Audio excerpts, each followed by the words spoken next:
Hello, hello. Let's get that sound check done real quick. Just curious. We had a couple issues with the sound yesterday.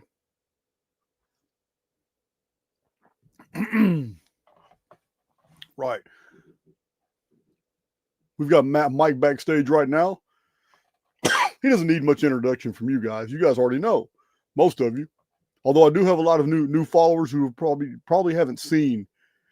Mike's been a visitor to the channel before. Sound is good. Awesome. Excellent.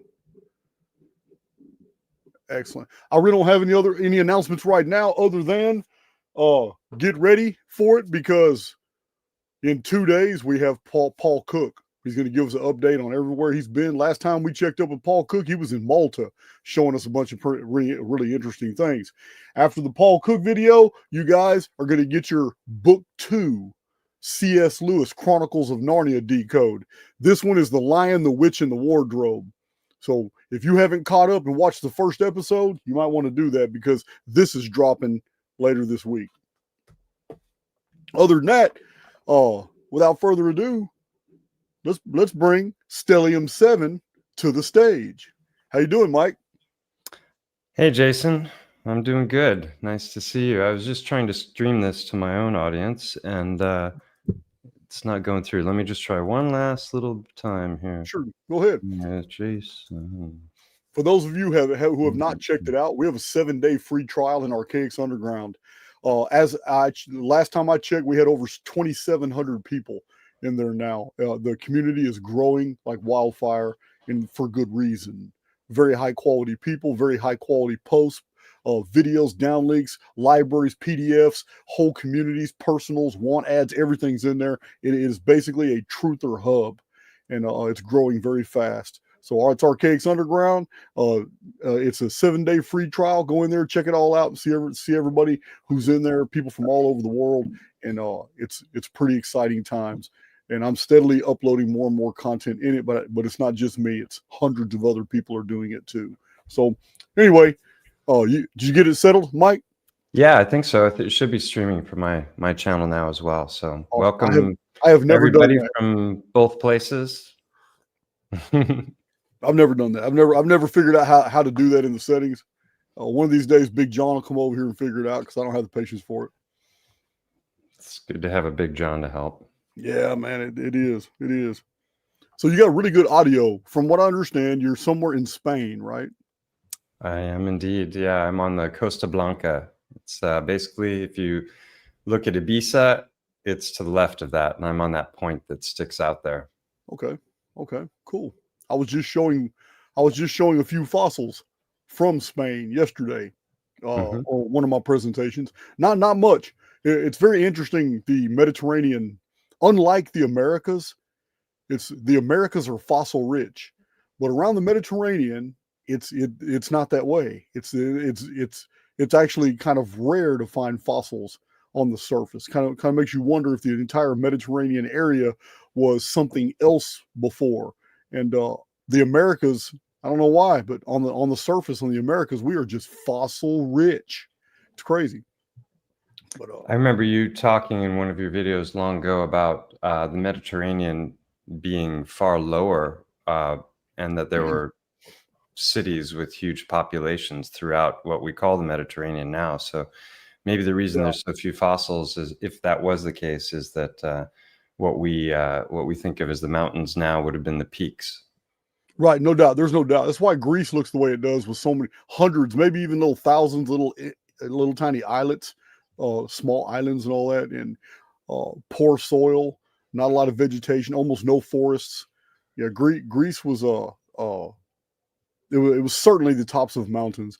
But yeah, there's David Hatcher Childress had cited some archaeologists that posted their research materials that we'll probably never get around to it.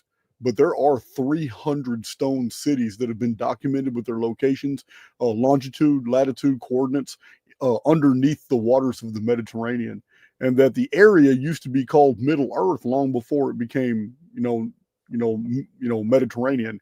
And it was all freshwater lakes and more land than water. But that's not the way we find it now. Yeah, it's under salt water now, no doubt.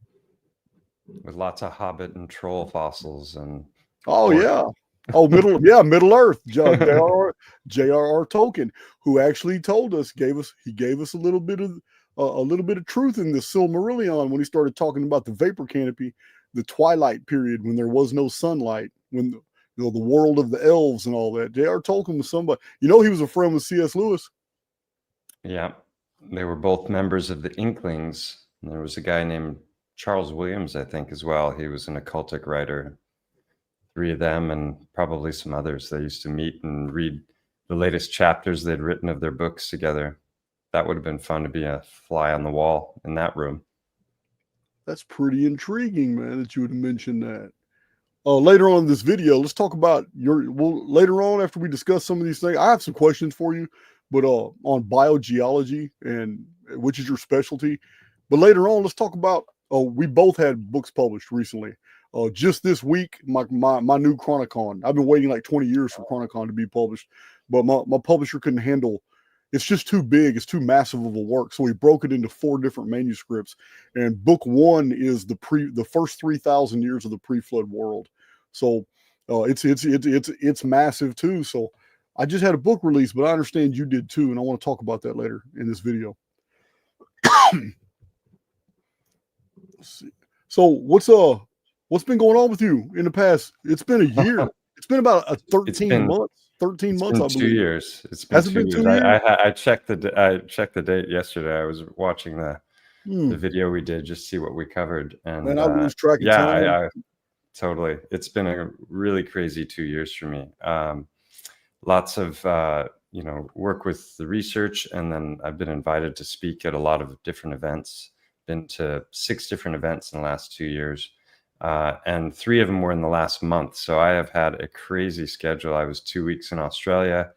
I got back for 1 day to Spain, went to Liverpool in Serbia. The event that I attended in Australia was called the Living Free Festival. Really just incredible events with musicians and speakers covering a wide range of topics, and really high caliber messages and information. And did you meet Campbell? No, Campbell wasn't there, actually. I didn't. Okay. I totally slipped my mind he was in Australia. So Australia is a very big place. It is. Yeah, I got to see a little bit of it, and what I saw was phenomenal.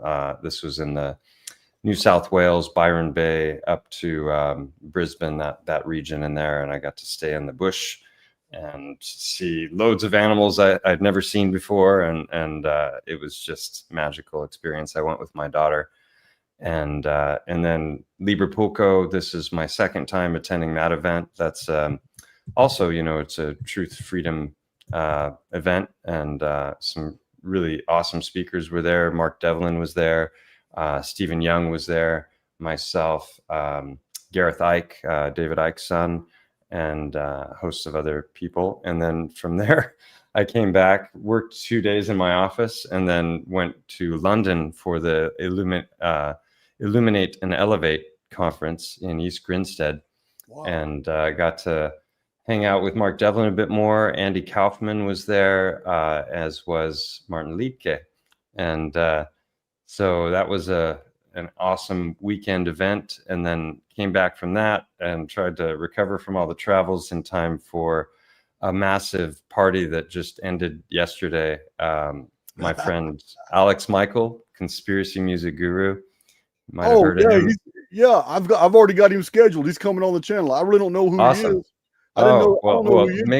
Make sure you go to his music videos and sort by oldest and start with the first one and work your way through, and you will be blown away. He's awesome. And incredibly talented musician. So he had a party with about, I don't know, maybe 70 people there. And a lot of the speakers who were in London attended. I got to hang out with Martin Liedtke again there, and Andy Kaufman, and Steve Young was there, and Don Lester, and just some. I know some of these names, awesome but people. I don't seem to be in this community because I vaguely know. Devlin's name has come on my radar multiple times, and I believe John's been in communication with him. He's either already scheduled for next month sometime, or we're still working out scheduling. Mark Devlin, I don't really know him, but I know Big John's been talking to him. He covers truth in the music industry, and the intelligence and occultic influences on all of that. And he's written 4 books called Musical Truth. And he's just an incredible speaker. And during the pandemic times, he was one of the real heroes when it came to speaking his mind, and a lot of what he said got traction in larger audiences until the algorithms kicked in. So I can warmly recommend his work, and and all of the others I mentioned. They're just fantastic, all in their own right. Oh, Big John said that Mark Devlin is scheduled October 1st. So it's a week from now. So I must be hanging out with the right people if they're all coming on your show. So yeah, man, something's going on. I don't know what's happening, but it's okay with me. It's okay. Well, it was an incredible coming together this weekend with amazing music and just the vibes. Everyone was so overjoyed to do the event, and then yesterday I led a group of about 12 people up to the Eye of Mont Go, which is the mountain, the elephant mountain that we discussed last time we talked, and just showed them, along the way, different key features, and then got up into the eye, and there's just so much there to see. So it was well appreciated and a lot of fun. Yeah. You've been moving around. I slowed my travel down this year. I did a lot of meetups last year and the year before, but this year, aside from a few trips to Vegas, and I went to Glen Rose to the Dinosaur National Park to go see what was in their museum, and go look at the fossils in the Paluxy River Basin. But other than that, I really haven't done much as far as travel. I'm just kind of trying to slow down and work on me a little bit and my property. But I already know, man, that travel taxes you. It taxes you, man. So you took a deep dive into pseudoscience, huh? Yeah, man. I'm so anti-uniformitarian. I just can't. I can't help it. I still have trouble grasping. Like my first dive into biogeology was, of course, through I had him on my channel. My memory's terrible right now because he's Roger. Roger. I didn't want to just call him Mud Fossil University because he's been on my channel. I just couldn't remember his name. But Roger and I have been in communication, and that was my first exposure to it. And I wasn't offended. Because in the Archaix model, from what I gather, is there has been a cycle, a vapor canopy cycle, and it accounts for many of the mysteries of the ancient world. These scientific anomalies that they make up stories to account for the evidence when there's something more easily there. But under these vapor canopy conditions, I can see I can see what you guys are talking about in the biogeology department, because there are organisms that are gigantic today. I mean, most people who've looked into this, they know about what is it, 2,200 acres of fungus in Wyoming, the largest organism in the world. I mean, it's still alive today, and most of it's underground. Most of it is all underground, and it shoots up, and people see evidence of it through mushrooms and mushroom shoots. But I think it's probably in Washington, what you're thinking of, because Wyoming is pretty desert-like, and mushrooms don't okay, yeah, usually it might be thrive there. Washington.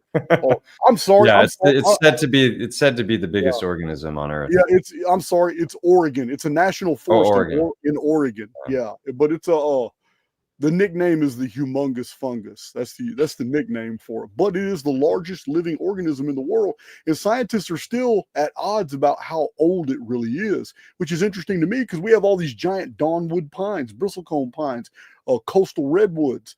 We have these three species of gigantic trees that are only found right there in the Sierra Nevadas and on the West Coast. But right there in the same, the sequoias and Sequoia gigante, these are huge. But so's this fungus. They say at the bare minimum it's 2,400 years old, but it could be as old as 8,000 years old. But it's a massive living organism, huge fungus. There's fungus among us. Yes, man, there's fungus among us. I'm not adverse to gigantic living organisms. I'm not. I have issues with some of the. I'm not processing what you guys are really laying down. So I'm going to want a real good description today of biogeology, and maybe we can go into how why sedimentary rock, which is limestone, sandstone, shale, is different from igneous rock, which the igneous rocks are all the basement rocks, which are basalts and obsidians and your granites.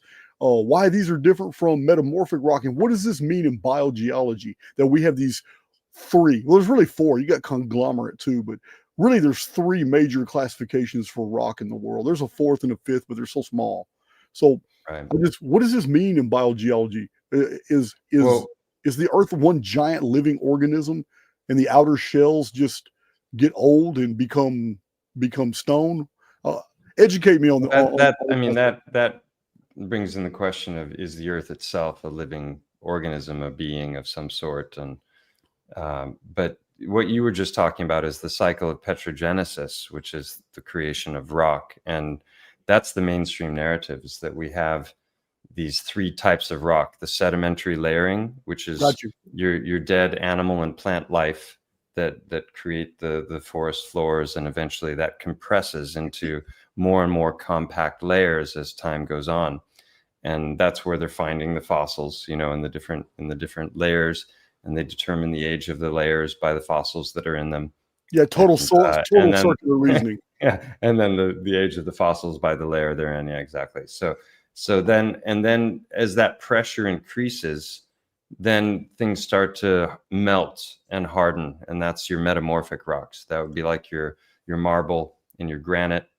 A lot of these rocks have like swirls in them, and they do. And if it gets compressed even more, then it melts properly, and that's what we call magma, right? And then the magma shoots up through fissures in the earth, and then pours out, and we call that volcanoes. And you can see the lava coming out, and when that lava cools, we call it igneous stone. And then a lot of the plant and animal life feed off of the minerals that are provided by that. And so that's your cycle of petrogenesis, and, rinse and repeat. And that was what I thought, was the truth about the nature of the earth.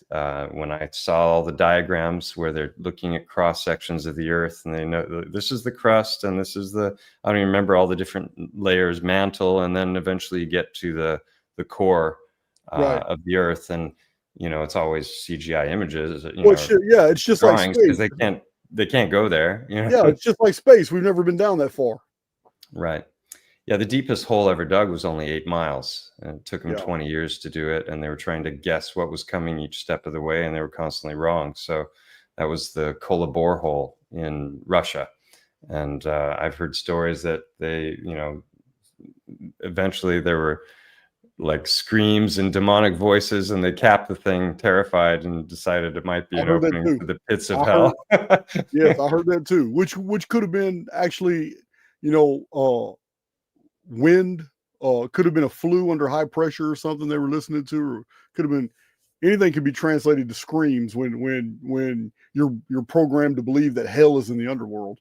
But yeah, I did read that. In I both read the same models, thing. things get really hot the further you go down. Yeah. I did read the same thing. So I don't know where you got that information from, but I did read something similar that I don't either. the Russians discontinued the project, and yes, it was reported that their audio equipment sounded like they were listening to hell. Yeah, I remember that.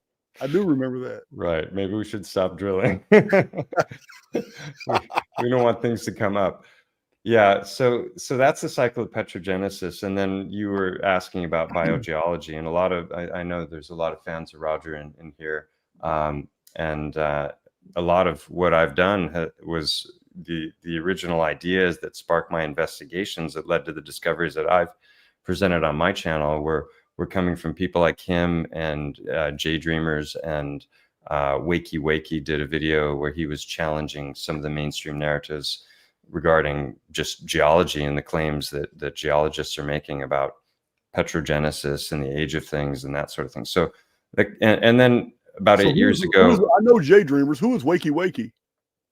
He's an OG flat earther that did loads and loads of videos. I don't know where he is now. I haven't seen anything from him in years. He was taken off of everywhere, and then I think he was just on BitChute, and I don't know if he still makes videos, but he had a video called Geology Revived.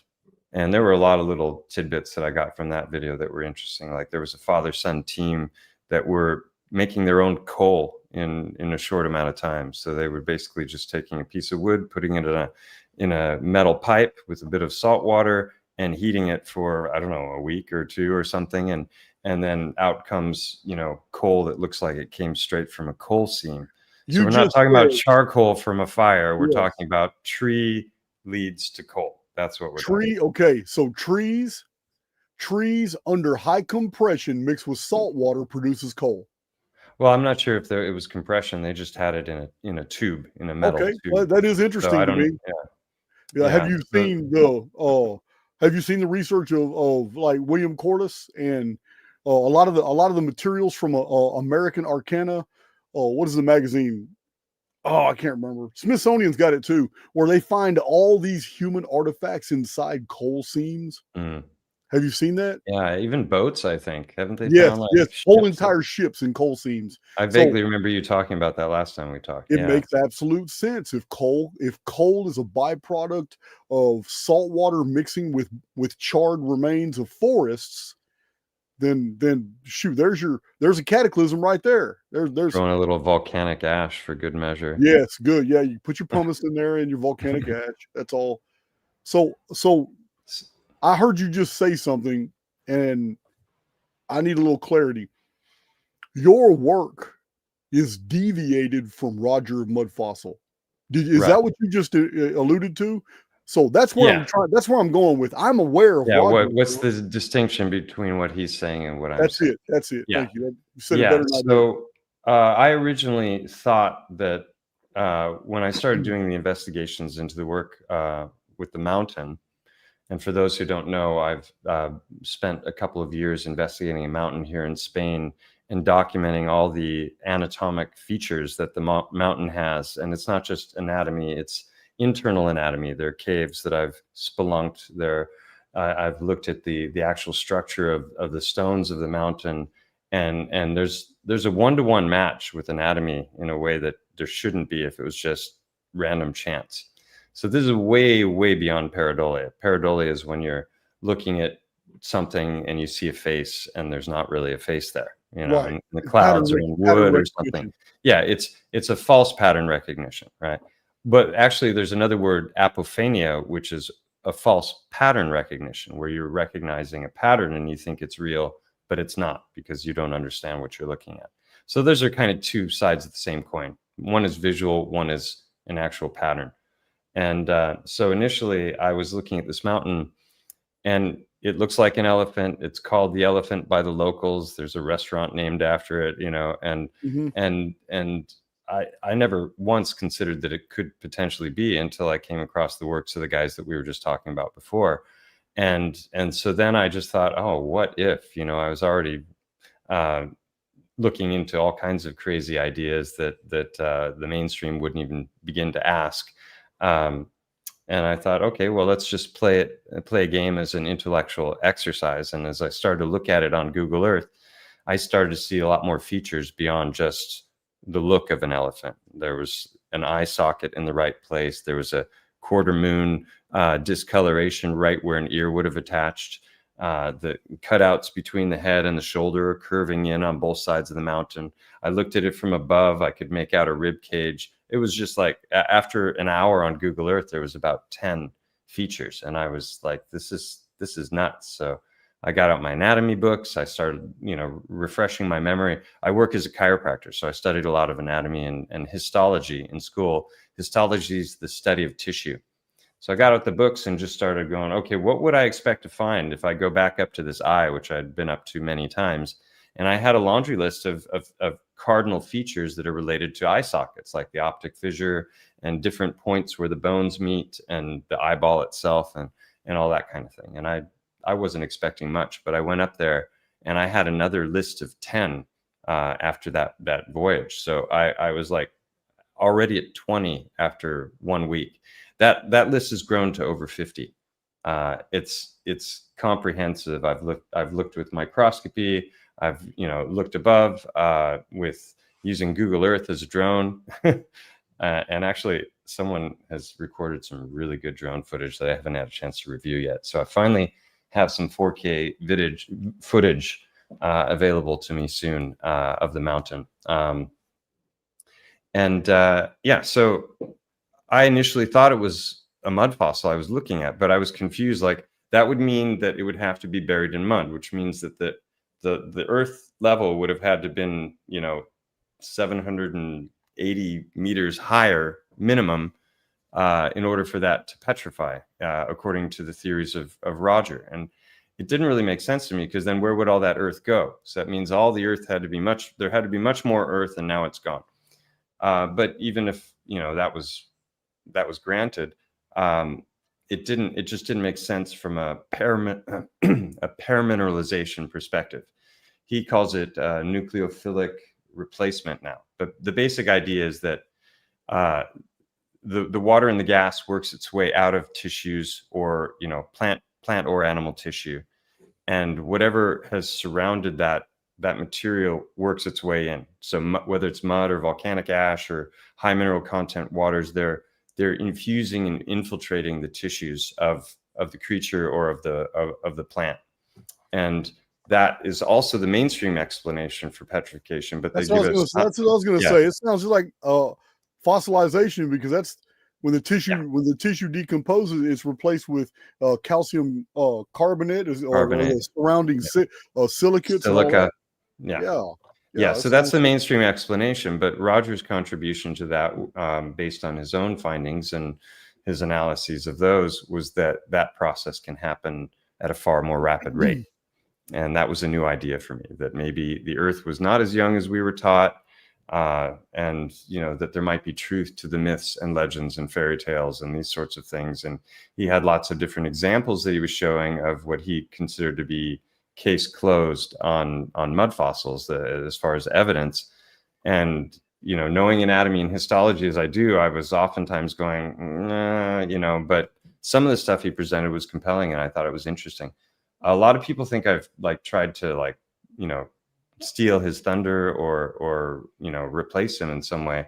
That wasn't the case at all. The real reason that I coined the term biogeology, or more appropriately, I appropriated it, because it was a term that was being used in the scientific literature to distinguish between the exchange between the geosphere, the biosphere, and the lithosphere. So there's like a percolation of material that goes up into the upper atmosphere, and different things happen. But most people have never even heard the term. But I thought it was a perfect term for distinguishing between mainstream geological narratives and alternative narratives when it comes to how stone has formed. So Roger's kind of cornered the market on mud fossils with Mud Fossil University. He's been around 10 years and produced probably thousands of videos. But several of the things that I was finding, and many more since then, didn't make any sense to me from a paramineralization or even a mud fossil perspective. They involved other things, whether it was high temperatures from volcanic activity, pyroclastic flows, infusion of volcanic ash with high mineral content waters. Just high mineral content waters, you spoke about that last time, boiling hot volcanic waters is enough to petrify things. And then if you add plasma to the mix, which is kind of your your area of expertise, then we're talking about instant petrification, depending on the forces involved, right? If you look at the Lichtenberg figures around the Earth, which are these fractal patterns that form when lightning strikes, you can see scars in people. If lightning hits them, it creates a fractal branching scar. Well, it does the same thing to the Earth. It scars the Earth, and you can see very, very big Lichtenberg figures, which they tell us are formed by little rivulets of river that converge into larger and larger branches, and then eventually become the main river. Right. I no longer believe that at all. And the biggest example of a Lichtenberg figure would be the Grand Canyon. It's identical to the other Lichtenberg figures. So if you imagine the kinds of forces involved in creating a Grand Canyon in a blink of an eye, what would that do to the rest of the world? And what would that do to bodies like ours? They probably would be around for, in short order. Well, we do have from the historical record incidences of what were called thunderbolts that came from a blue sky when something unusual appeared in the sky and affected the motion of the sun. One incident is in the Old Testament where 185,000 Assyrian soldiers wearing metal armor were vaporized in a second. And the Israelites ran out of Jerusalem because they were holed up in their city, scared because the same army had just defeated Egypt and they were passing by Jerusalem. And Jerusalem was going to be forced to pay a tax to the son of the emperor, who was named Sennacherib, an Assyrian general. And then all this incident happened. In the Apocalypse of Baruch, who was the scribe of the prophet Jeremiah, the Israelites ran out there and looked at the field, and they found the 185,000 suits of armor, but the people had been completely vaporized inside their armor. They found the shields, swords, helmets, all the metal.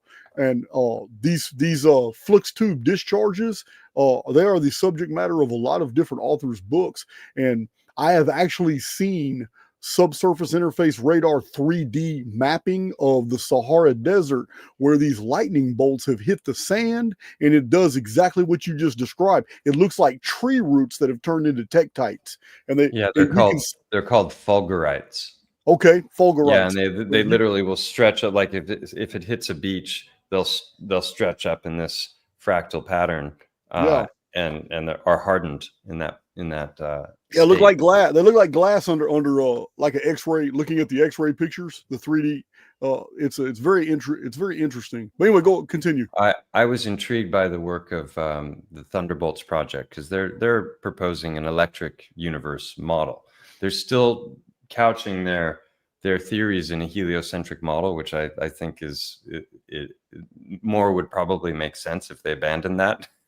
What you were referring to before also reminded me of, it sounds like the red star Kachina, blue star Kachina of the Hopi Indian, is that there's an event, whether it's the Phoenix event or the EMCO, the electromagnetic plasma changeover event. Something has happened that's like Graham Hancock would be talking about the Younger Dryas and comet strikes vaporizing North Atlantic ice shelves or something like that.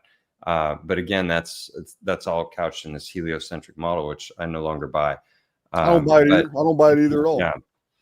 Yeah. So there's so many examples, and maybe there's also an anthropomorphization of like when we're looking at things like Medusa or Cthulhu and these mythical legends about beings that could petrify. What we're looking at maybe is an anthropomorphization of this plasma event, because if you think about the tendrils of plasma, it moves very much like the snake hair of Medusa. So it may be that those myths are just trying to speak to that event. Yeah, I want to address the size. What was the size of every anatomical parallel between the rock structure that you saw on Google Maps that you're saying it looks just like a fossil of an elephant, and you found about 10 things that were anatomical parallels with the real elephant. That was just from Google Earth. The That's list what I'm is, saying. I That's just from think Google Earth. the list is about 53 now. Exactly. That's where I was going to go. Yeah. That's where I was going with this. You found 10 that were enough to make you look in anatomy books on elephants. That was just the macro features. Yeah. Good. There's a line that goes between the legs. So you got about 50 data points. The eye socket, its shape, its location, its structure, and all of the internal features comprises about 20 characteristics. The ear, which I didn't even know existed until I started the research, and I hypothesized that there might be a cave up there where this quarter moon shape was. That has probably 5 to 10 features as well. And then I started to get out my microscopes and look at the structure of the stone, because the whole mountain is made of limestone, and the mainstream narrative on how limestone forms is it's said to be compressed coral, mollusk, shellfish, and endo and exoskeleton. Right. So they're literally telling us limestone is made of bone, but they're giving us hundreds of millions of years of timeline and massive amounts of compression. Yeah.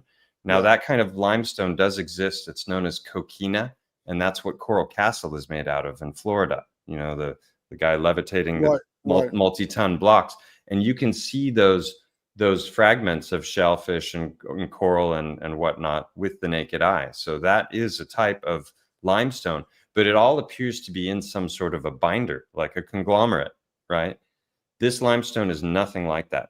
And I was actually mocked by a geologist who came across my channel and only watched the first video, as far as I could tell, which was just an introduction to the idea. It wasn't actually presenting any of the research. Right. All the research is presented in parts 2 through 6 of that series that I did called Unveiling a Titan. First is just an opener. People can skip that because we're doing that now. But he saw the video and he's just like, this is a ridiculous notion, what you're talking about, because that limestone you're talking about is made of all these fragments of little beings. So that would be a deal breaker for my theory, because obviously our bones are not made of, we might be eating these kinds of substances, but we're assimilating them, and that's creating our tissues, but the tissues don't resemble the things that we're eating, right? So if the limestone here did that would, like, okay, well, it's not a Titan. I would have given up on the theory.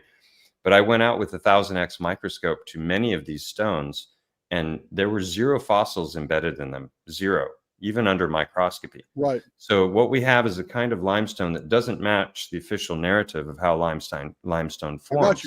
Got you. But what it does do, very interestingly, is it matches bone anatomy to a T, where there's 2 different kinds of stone.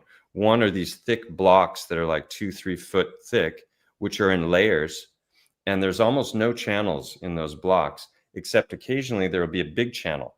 And that's exactly what our cortical bone does. The long bones of the body have these layer-like, it's like layers of a tree rings, right? The osteons grow the bone in these thicker layers, and there's very little vascularity, which is the blood vessels entering in. But they protect the inside bone, which is known as trabecular bone. And trabecular bone looks like Swiss cheese, and it's fractal. And you can look at it with a naked eye and it looks like Swiss cheese, and you could look at it under a microscope and it does the same. And that's where our bone marrow is, and our red blood cells are formed.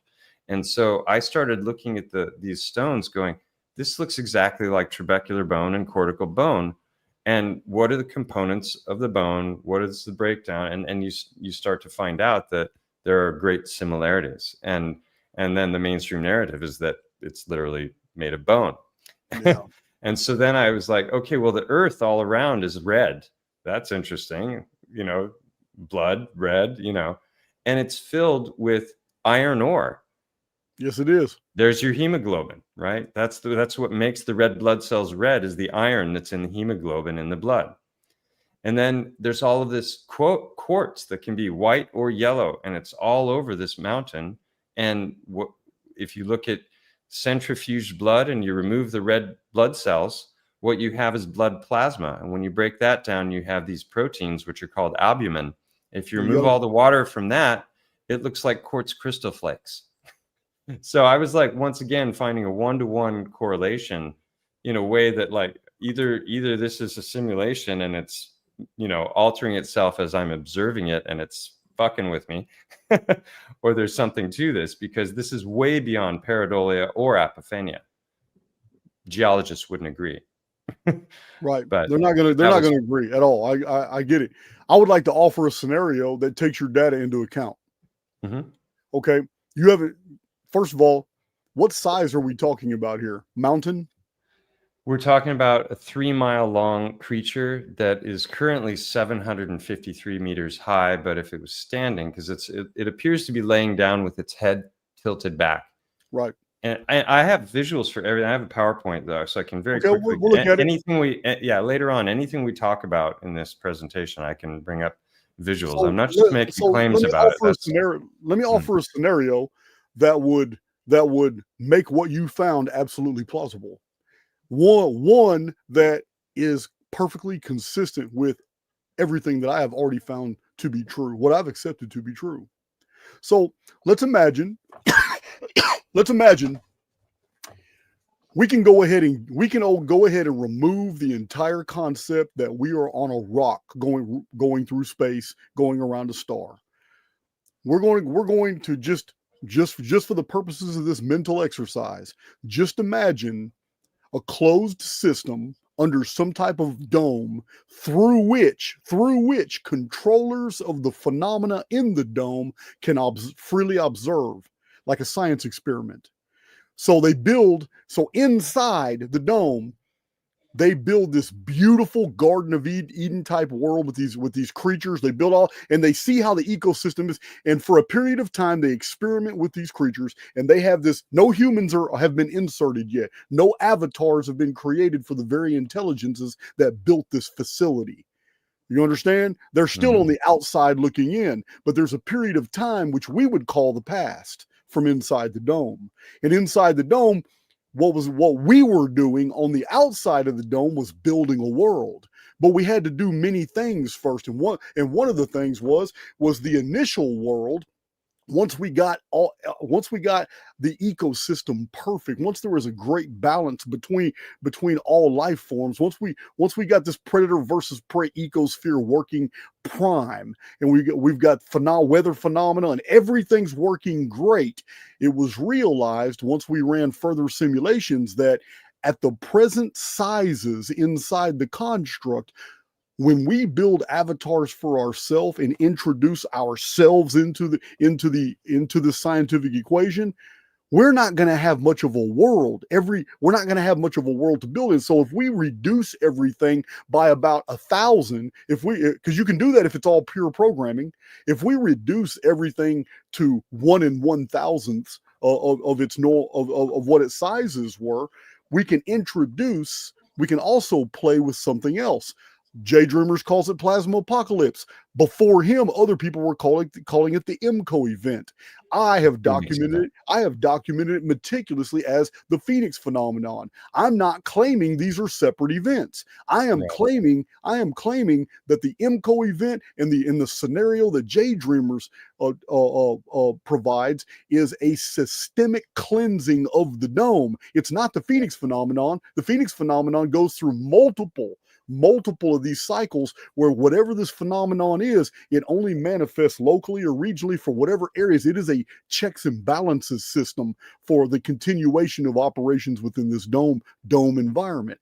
But what you found in what Roger of Mud Fossil has documented, you guys are finding the original sim when all of this was put together before they purged it so they could minimize everything, so they could build a world that could have whole populations in it, because that world in the dome would have been too big. If you've ever, I know you have, but many people listening to us, they've never experienced being at 35,000 feet and looking down at the top of clouds that are so tiny that you realize 2,000 feet is not that high. When you're at 35,000 feet, 2,000 feet altitude is not that high. So I can imagine life forms in another biosphere, because in Archaix, that's what we do. We document different historical periods where different biospheres that our controllers were experiencing with. And some biospheres had humans growing long skulls under a different high pressure environment. And epiphyseal cartilage made them look Neanderthalic, but they were still human. So we were in this scenario here, I can see that you're actually finding topographical features from the very first world that was created within this construct. And then everything that I have documented, starting because Archaix only goes back to 5239 BC. We only go with the historical record, and we only go with all the chronological records. So I can only go back to 5239 BC. But by that time, the world that you're uncovering was already over. It was already over. And they had to minimize everything because the creatures that were that large required like 100% oxygen, content in the atmosphere. There's no way a creature that size could live in the world that we live in today, because it just wouldn't be able to breathe. Yeah, the mainstream narrative for why those couldn't possibly have existed, these avatar trees or titanic beings, is that they would be crushed under their own weight because their bones wouldn't be strong enough to support the gravitational pull. Yes, but that's marrying it all wobbling ball. Yeah, I mean, gravity is a whole discussion in and of itself, obviously, but that's called the square cube law, and that's the claim. Now they give us megaflora and megafauna, but they give it to us as as dinosaurs. Tell us dragons were myths.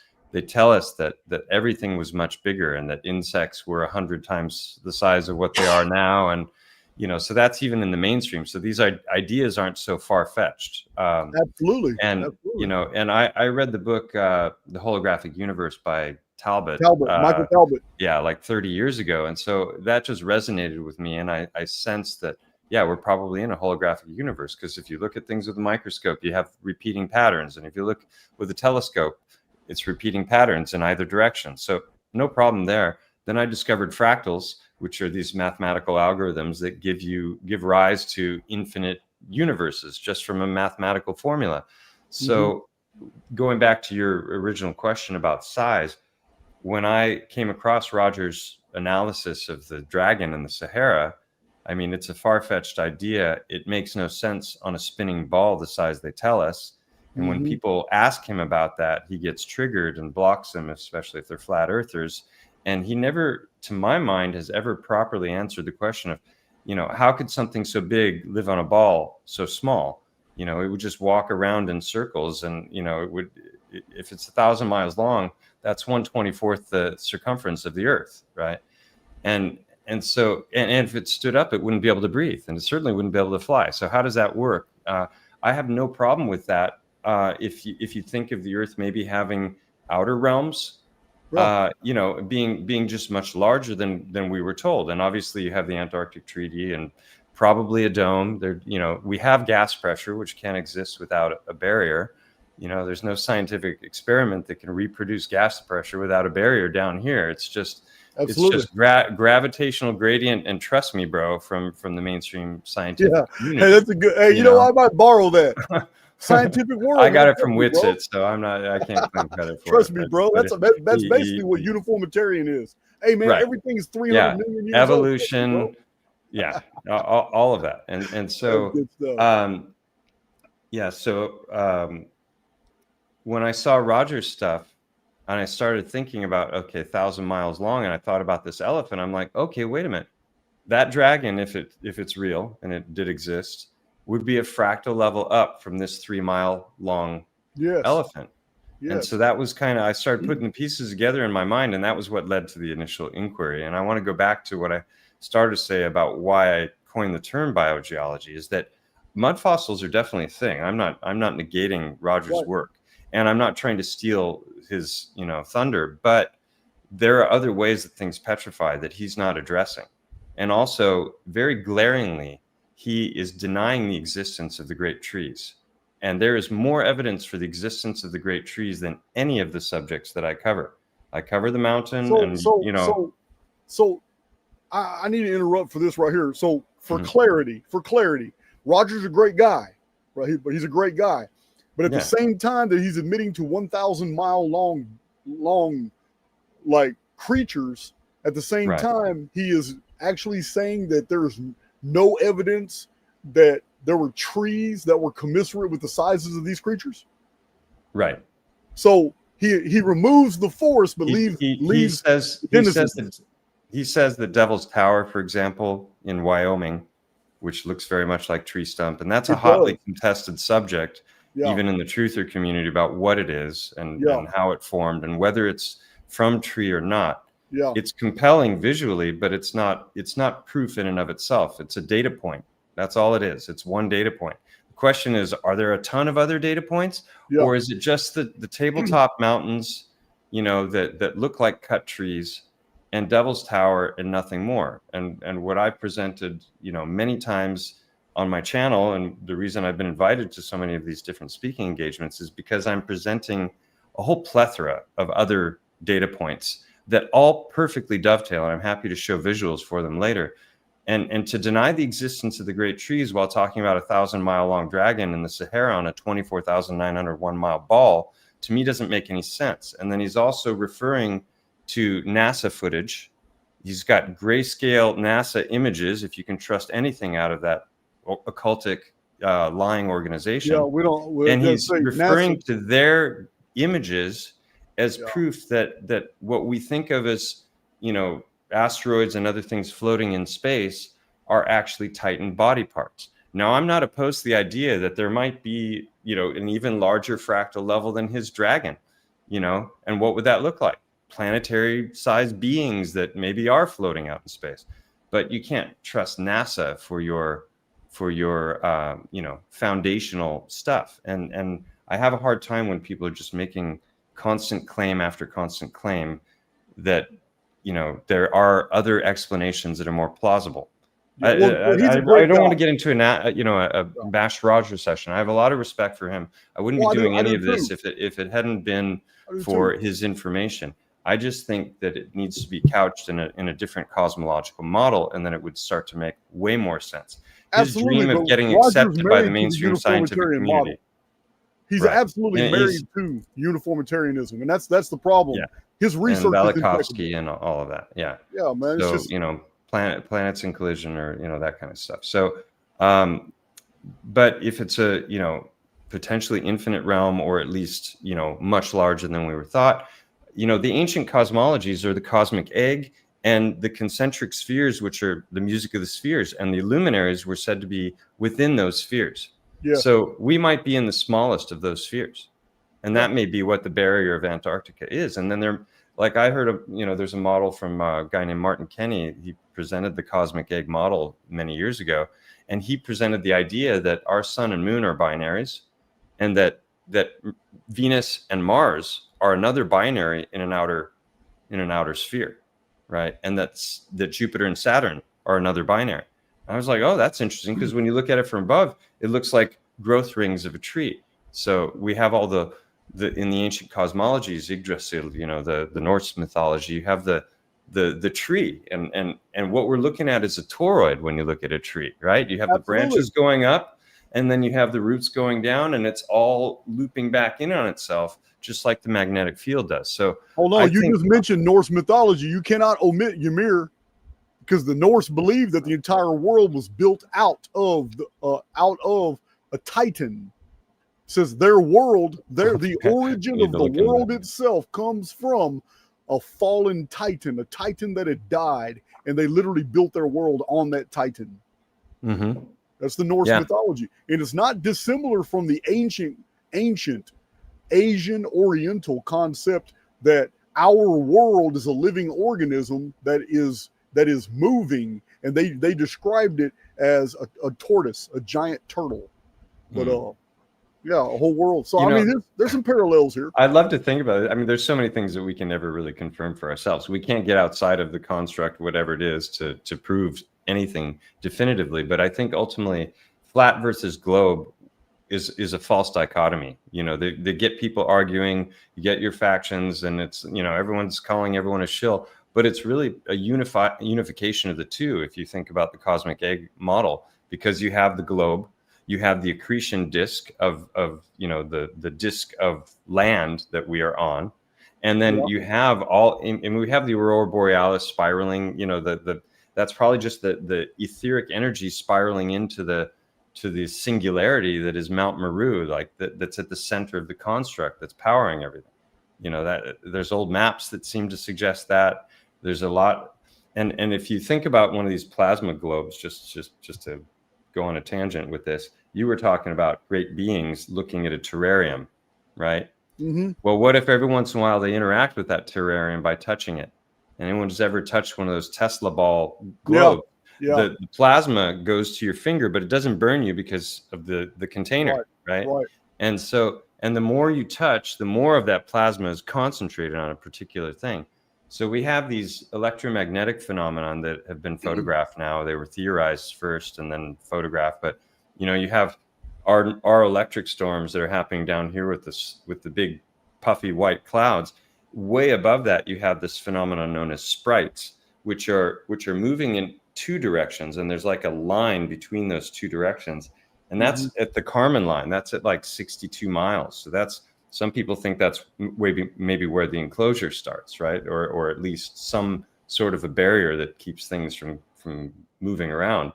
And then above that's where Fishbowl's nuclear detonation was at. It was at the 60 mile, right around 60. They detonated, and they were expecting it to go into a sphere, to go like a firework. Out. Instead, it went like a disc, almost like it was up against the surface, right? Operation Fishbowl, 1962. And so elves are another electrical phenomenon that's above the sprites, and that's exactly what they do. They start as a point and then they spread out as a ring. And so that's consistent also with this idea of there may be a physical barrier there. And so, maybe if if we're just in a terrarium and we're the little ones, that maybe the gods every once in a while interact with the realm. It's fun to ponder this stuff, but I'm not presenting this fact. Well, if you're in a simulated environment, then size doesn't even matter, because the environment can be minimized. You can minimize it to the degree that you can populate it with massive populations that don't even know that they're living in something that was actually magnified at to the 1,000th power in a previous version of the same simulation.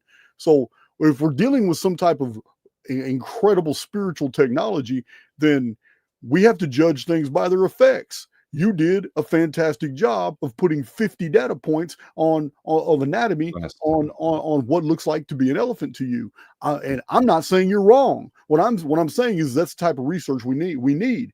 But it also shows that somebody else, like Roger of Mud Fossil, who has produced a lot of this phenomenon, whether his theories deviate from his findings, it doesn't matter to me.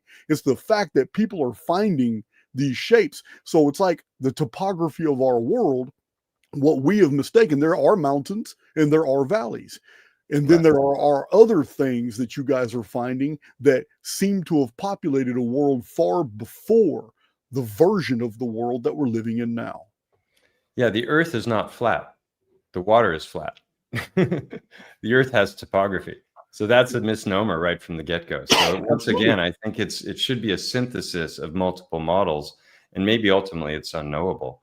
But it seems like we've been downsized because we have the giants and we have all the legends and myths of the Titans, and maybe Roger's dragon is a real thing.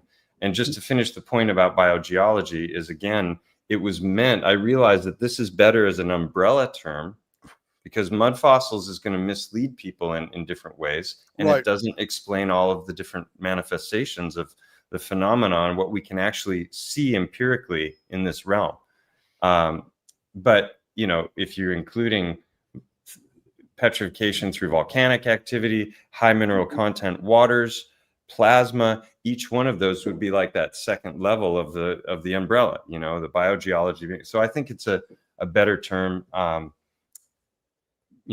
but take it for what it is. Well, I mean, I'm totally on board. I don't want to throw the baby out with the bathwater. There are scientific principles that I just can't really find fault with, such as like the law of diminishing returns, the law of conservation of energy. And it would seem to me that if you were experimenting with life forms and you wanted to create a way to inject your own intelligence into your own experiments, you would create avatars that, here are the humans. This is why the human is so different than every other life form here. And it's here's the avatars we chose, and we volunteer for this experiment. And you would have to make everything with each sim, everything would have to be made smaller than the sim before, because you started with a finite amount of space. There's a finite amount of space. Your containment field has never changed its perimeters. Therefore, let's just say it's a glass dome. If it's a glass dome somewhere else outside of this experience, the dome has never changed at all. But we think our world has changed. Like I say all the time, man, the whole sky is nothing but holographic. Multiple tiers. I describe it as a multi-tiered hologram, which is interesting because you just describe it as spheres where different luminaries that we call planets operate in those spheres. Well, this is very similar to what I have described too, from a more computerized. This is computer coding type holography. But anyway, what I'm saying is science does have some value. Scientific interpretation, we can throw it all out. But some of the principles that they go by, like the law of conservation of energy, would actually support what you're talking about. Life forms starting, earlier and much larger, and then producing everything we needed for a second sim, then a third sim, then a fourth sim, then a fifth sim. And with each version of the world, the best is taken from the previous versions and moved into the new version. This is why we don't have any intermediate fossils. We have no intermediate life forms. This is why we have such diversity. This is why we have really weird life forms living at the same time, such as Australia, Tanzania, southern parts of Madagascar, and New Zealand have marsupials, but they can't be found anywhere else in the world except for the opossum. And then we have the proto mammals. But if these life sims are being created, the population is increasing as well. With an increased population is the necessity to downsize one more time. So all this makes perfect sense to me. Your research actually adds, you and Roger, actually adds more clarity to some of the anomalies that I've been coming across, like such as these gigantic life forms, titans, and weird topographical features. So I'm totally on board. Yeah, and what you were just describing is exactly how everything grows. Like everything from plants, the way the leaves fractal out, even a snowflake, as the snowflake is growing, it's getting smaller and smaller. So it's a repeating pattern, but it has to get smaller. Otherwise, those things would bump into each other, right? So it's doing the same thing smaller and smaller and smaller. So that's just the nature of how things work, Well, maybe the Japanese created the whole construct, because they're experts at making all our modern technology smaller and smaller and smaller and smaller. Totally. I was just teasing. I wanted to come back to, I was thinking about, the Watchers, the Nephilim, Noah's flood and everything, because you said something before that was interesting about what I appear to be looking at when I'm, with this research is the first round, of the sim or of the Earth. And I think that's interesting because, the antediluvian era before the Noah's flood came, things were bigger. Even in the text, it says that.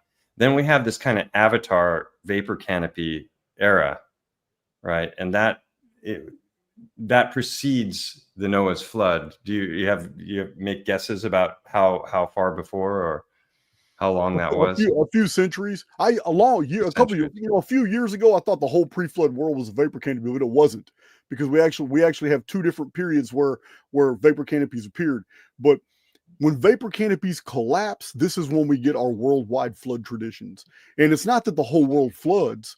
There's flooding all over the world. But in the Archaix model, we see that the whole polar cap myth of the ice ages, and the reason we have 1 to 2 mile ice caps and all that, those are created very fast. And when the mesosphere completely empties, we call it a great flood. And every time this happens, the sun comes out for a period of weeks or months and just burns the world, because whatever atmospheric protection was there, the collapse of the mesosphere basically causes it to become bereft. It's no longer a protection, and the whole world is muddy and wet, and the sun comes out and just burns it. This is why we have that's why we have all this panic.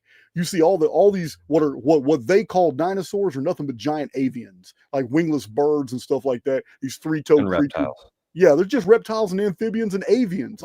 They call them dinosaur prints. And because so many people have accepted that, sometimes I have to say that in my videos, but most of my Archaix veterans know I don't even believe in dinosaurs. It's all a myth. So we have giant reptiles, giant amphibians, giant avians, and we have megafauna, large marsupials. We have larger versions of every marsupial that's been found in Australia in the fossil record. They're huge, but this is during vapor canopy periods. Even the insects are bigger. These periods only last for 3.5, maybe 4 centuries, and it's a cycle. When that moisture is built up too much, it just falls out the sky, it collapses. Or something else happens, which is a little more harrowing, because we do have traditions of the entire sky at the Great Flood fracturing like glass, and then iceberg-sized pieces of the sky fell, followed by water, and then the sun appeared in the sky, which had formerly been blocked for centuries by the vapor canopy, and now it burns everything, which makes sense of why all these surface features were fossilized. All these human footprints, giant human footprints, all these avians, reptiles, and mammalian forms are all found on the surface, like I showed in yesterday's video, all fossilized, like they've just been there, facing the sun all this time, just waiting for us to discover them all over the world. So the vapor canopy is a cycle, and when all that moisture falls out the sky, it's considered in mythology the day the sky fell. When this happens, this is where religionists many centuries later invent great flood legends and say the whole world was flooded, and there's no evidence at all that the whole world floods. Flooding happens all over the world because water's falling out of the sky, but the whole world doesn't drown and go into flooding.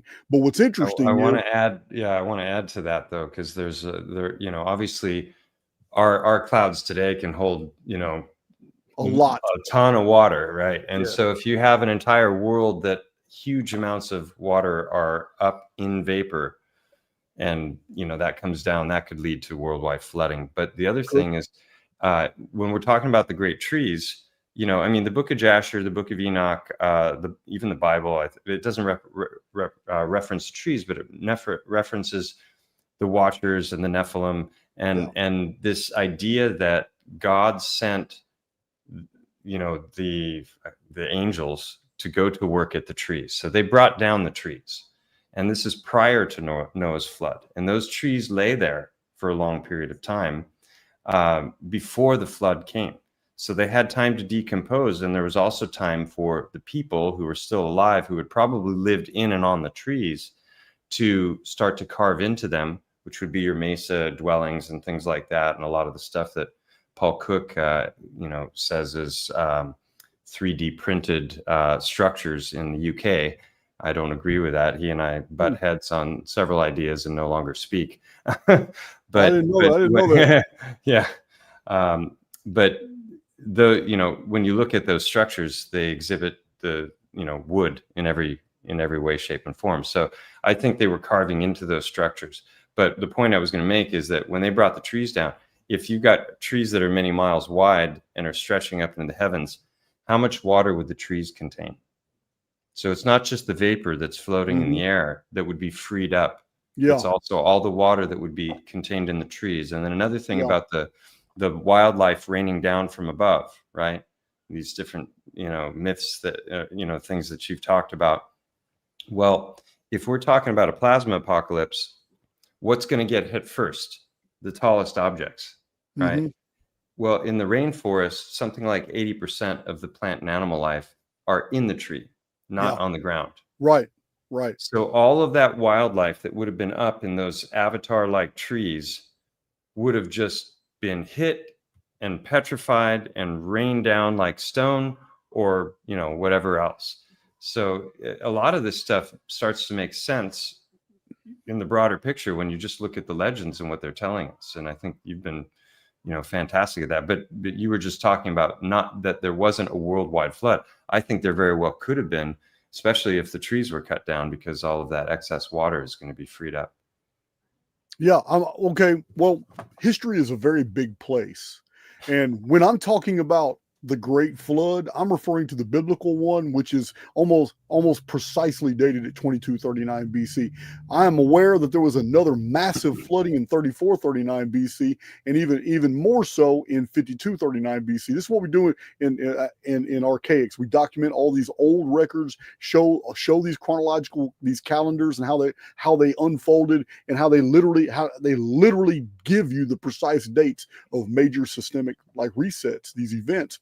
But when you talk about the giant trees, when you talk about this elephant that's 2,000 meters high or whatever, to me, I am not a mile tall. A mile tall. I'm not equating those with anything in the vapor canopy days. Well, no, I'm not. No, this vapor canopy cycle goes back a long time. I'm talking about Archaix only documents 5239 BC and after, because it is calendar based, and we have no human calendars that go before that. We have no records of traditions, timekeeping systems with traditions that attach to why people were factoring 600-year periods, 138-year periods, or why, like the Mayan long count, why were people factoring the 400-year periods, these portions of the Bactans? What was so important about all these little cycles and epicycles? This is what we've documented in Archaix, and we can only go as far back as 5239 BC. To me, what Roger Mudfossil and you and others that are researching this, finding these gigantic life forms, to me, this is something in before recorded human history, something before 5239 BC, and a vapor canopy would have definitely allowed those creatures to be that big. But like I said, it would be a previous version of the world we're living in now. The Great Flood could have been caused by something so simple. Imagine a vapor canopy world where the mesosphere is so packed full of water. This is the world that is described in Genesis. There was no rain. Moisture wasn't a problem, because when the sun passed over the sky, it was unseen. But under the vapor canopy, which increased atmospheric pressure, it increased the oxygen. The sky lit up a blue or a purple. People knew it was daytime. But at nighttime, something different happened. It was condensation. The sky misted as the sun disappeared, which you couldn't see anyway. The sky on the other side of the dome would clear out. Then the stars became visible at night, and then not only were they visible, what was left in the mesosphere created a giant magnification effect. And the ancients described they go up to a top of a hill and talk to the stars. They could hear the stars singing. So they believe they could reach up and touch to them if they find a hill tall enough. And the stars were magnified, and the moon filled the sky. It was a magnification effect. But if the flood was this easy, Mike, it was just so. Imagine controllers on the outside of the construct looking down and say, "Okay, it's time to collapse that mesosphere. It's time to go to the next phase of the experiment." All they would have to do is heat up the bottom plate of the dome, which might be 60 miles below. It doesn't matter. All they have to do is boil the underwater, caverns full of water tables. Water's everywhere in the underworld. All they'd have to do is increase the temperature in the underworld. By increasing the temperature of the underworld, there's going to be an exchange of information with the sky. There's going to be all kinds. This is what Genesis describes. The foundations of the great deep erupted forth, and all the water boiled up. It wasn't just water falling from the sky. It came from two directions at the same time. Increasing the temperature would have done something to the sky and caused it to fracture like glass, and it fell. It's the day the sky. As a matter of fact, there's more traditions from the ancient world about the day the sky fell than there are about the Great Flood of Noah.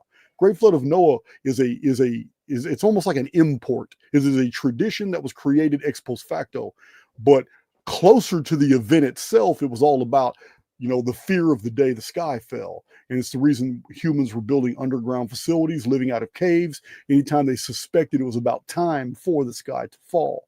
So I think it would be very easy. And it has nothing to do with the sky. It has everything to do with underground. Just increasing the subsurface temperature enough would create the volcanism, It would create the volcanism to spew all the ash into the mesosphere and to populate the mesosphere with aggregates that were so heavy the moisture couldn't stay suspended, and it would just be a domino effect. And in the end result, great flood.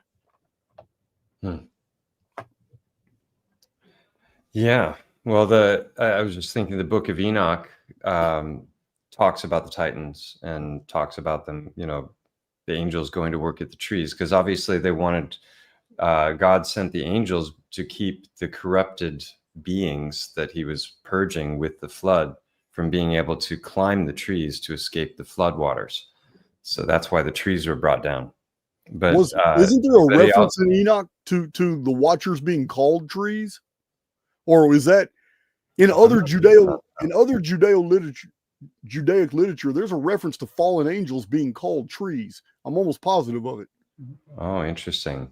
Okay. I'm gonna find it for you. Well, I don't know how the trees would go to work on themselves, but the point I was going to make is that the Book of Enoch actually gives at one point a dimension to the Titans, and it says that they were 3,000 ells tall. And I don't know what the individual measurement of a single L is, but 3,000 of them is a mile. So the Book of Enoch is literally talking about Titans that are the size of this mountain that I investigated, which is pretty interesting.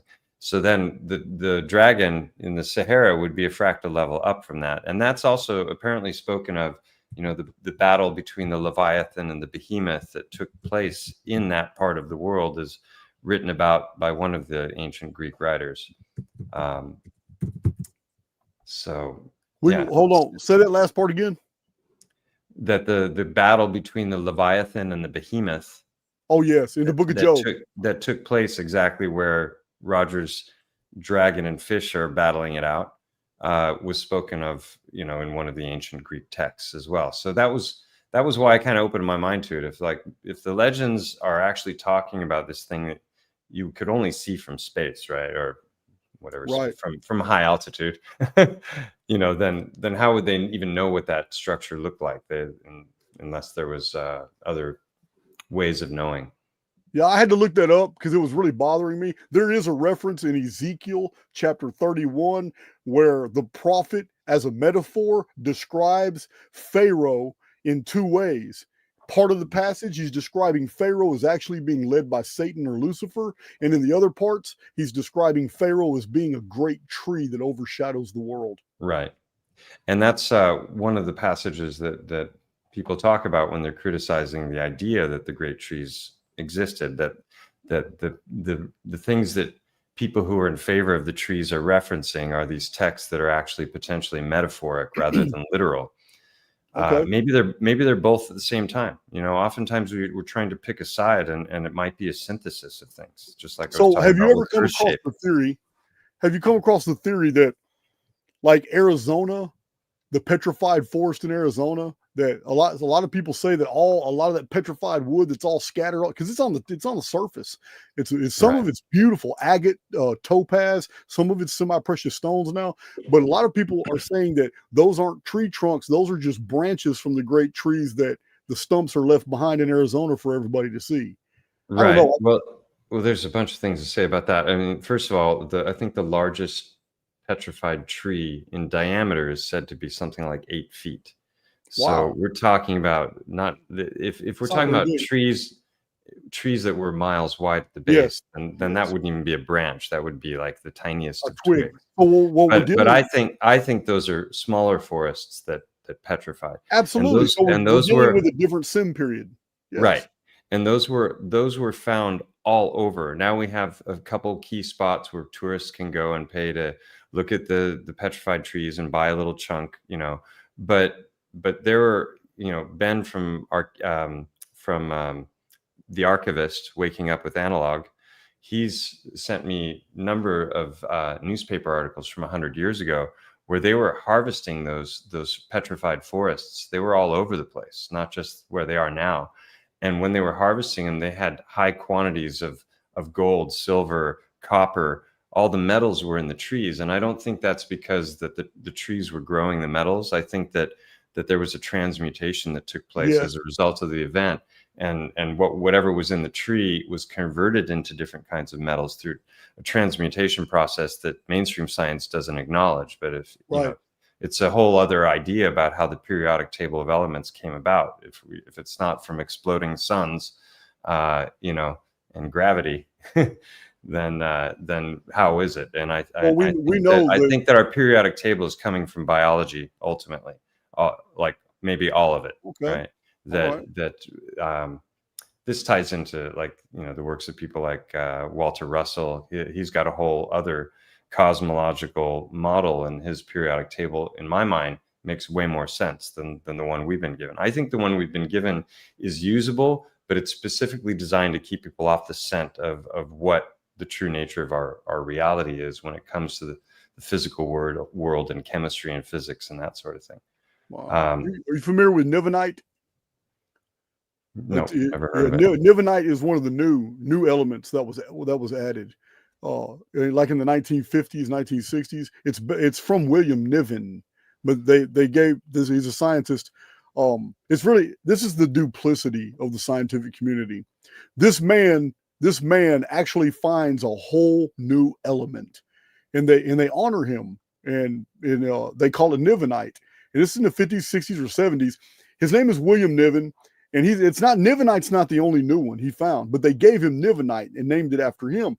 But at the same time, they almost erase the man from history, demonize him, won't publish his books because outside of Mexico City at 60-foot depth, he was excavating with a team and he come across a pavement after going through 3 alternating levels of lava, occupation levels, volcanic pumice, and he finds a city with pyramids and human skeletons. Everything's intact. And then he comes across a mastodon skeleton with the humans at the level of a pyramid city, and they shut his ass down. And most people have never heard of William Niven and his contributions to society because this has happened over and over. These guys are trailblazers. They go out there and they find all this stuff, and then history just doesn't record them because what they're finding isn't it's not what the scientific community want the public to know. Yeah, I'm famous for the tangent. Ben, again, from the Archivist, he's gone through tens of thousands of articles, and he's done a series called Anomalous America. He's halfway through the country.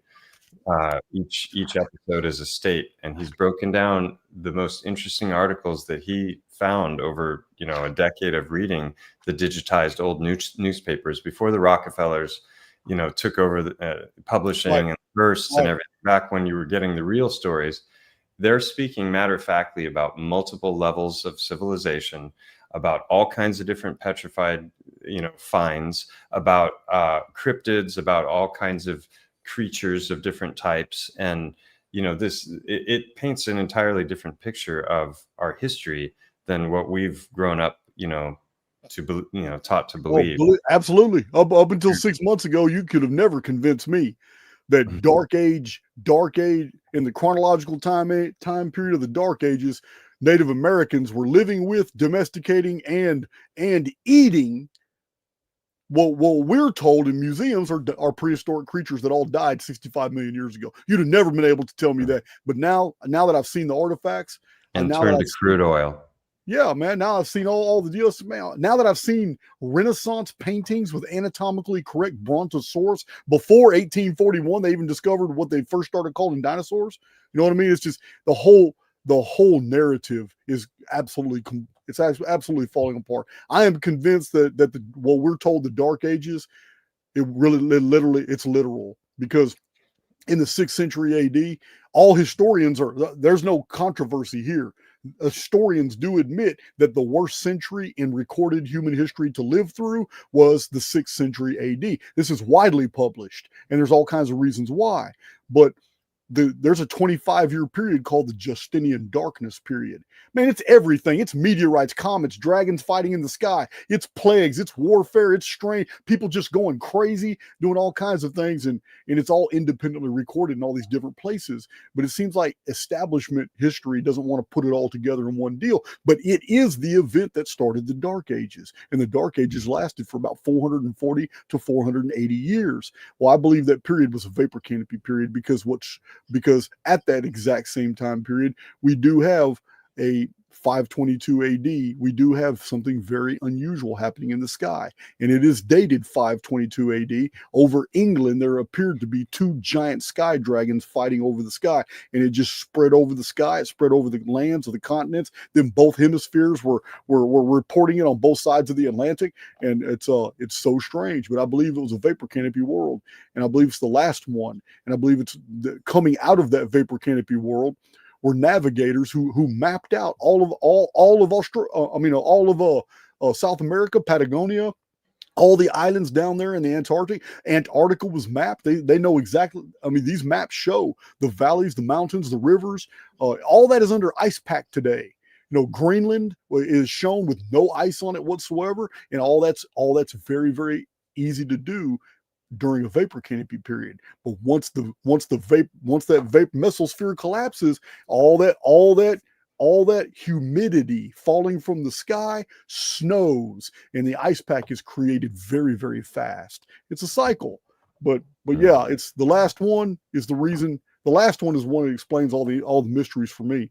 And it just blows my mind. So I'm saying all that to say that you're not bringing anything to my community that isn't already plausible within the paradigm of Archaix, because this is actually supporting. The further back we look, the larger everything is. Everything is. And I could say the same about Roger's work. Like, I criticize some of the things that he says, but actually there's no other channel out there that's provided more information in confirmation of the things that he's saying. I just think he's putting it inside the wrong, cosmological model, to the point where a lot of things start to sound absurd.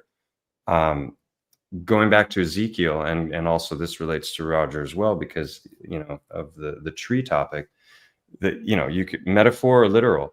I'll tell you right now, I've seen the sites with my own eyes. I went last July. I was in the Black Hills of South Dakota, and I was in Denver, and I traveled with Mike Alley, who's Hangman 1128. He's been producing the best footage and videos about the great trees for the last 7-8 years. And he took me to all of the best sites that he's found in those years. So I got to get up close and personal. There's a lot of videos on my channel that are, showing this stuff in high definition.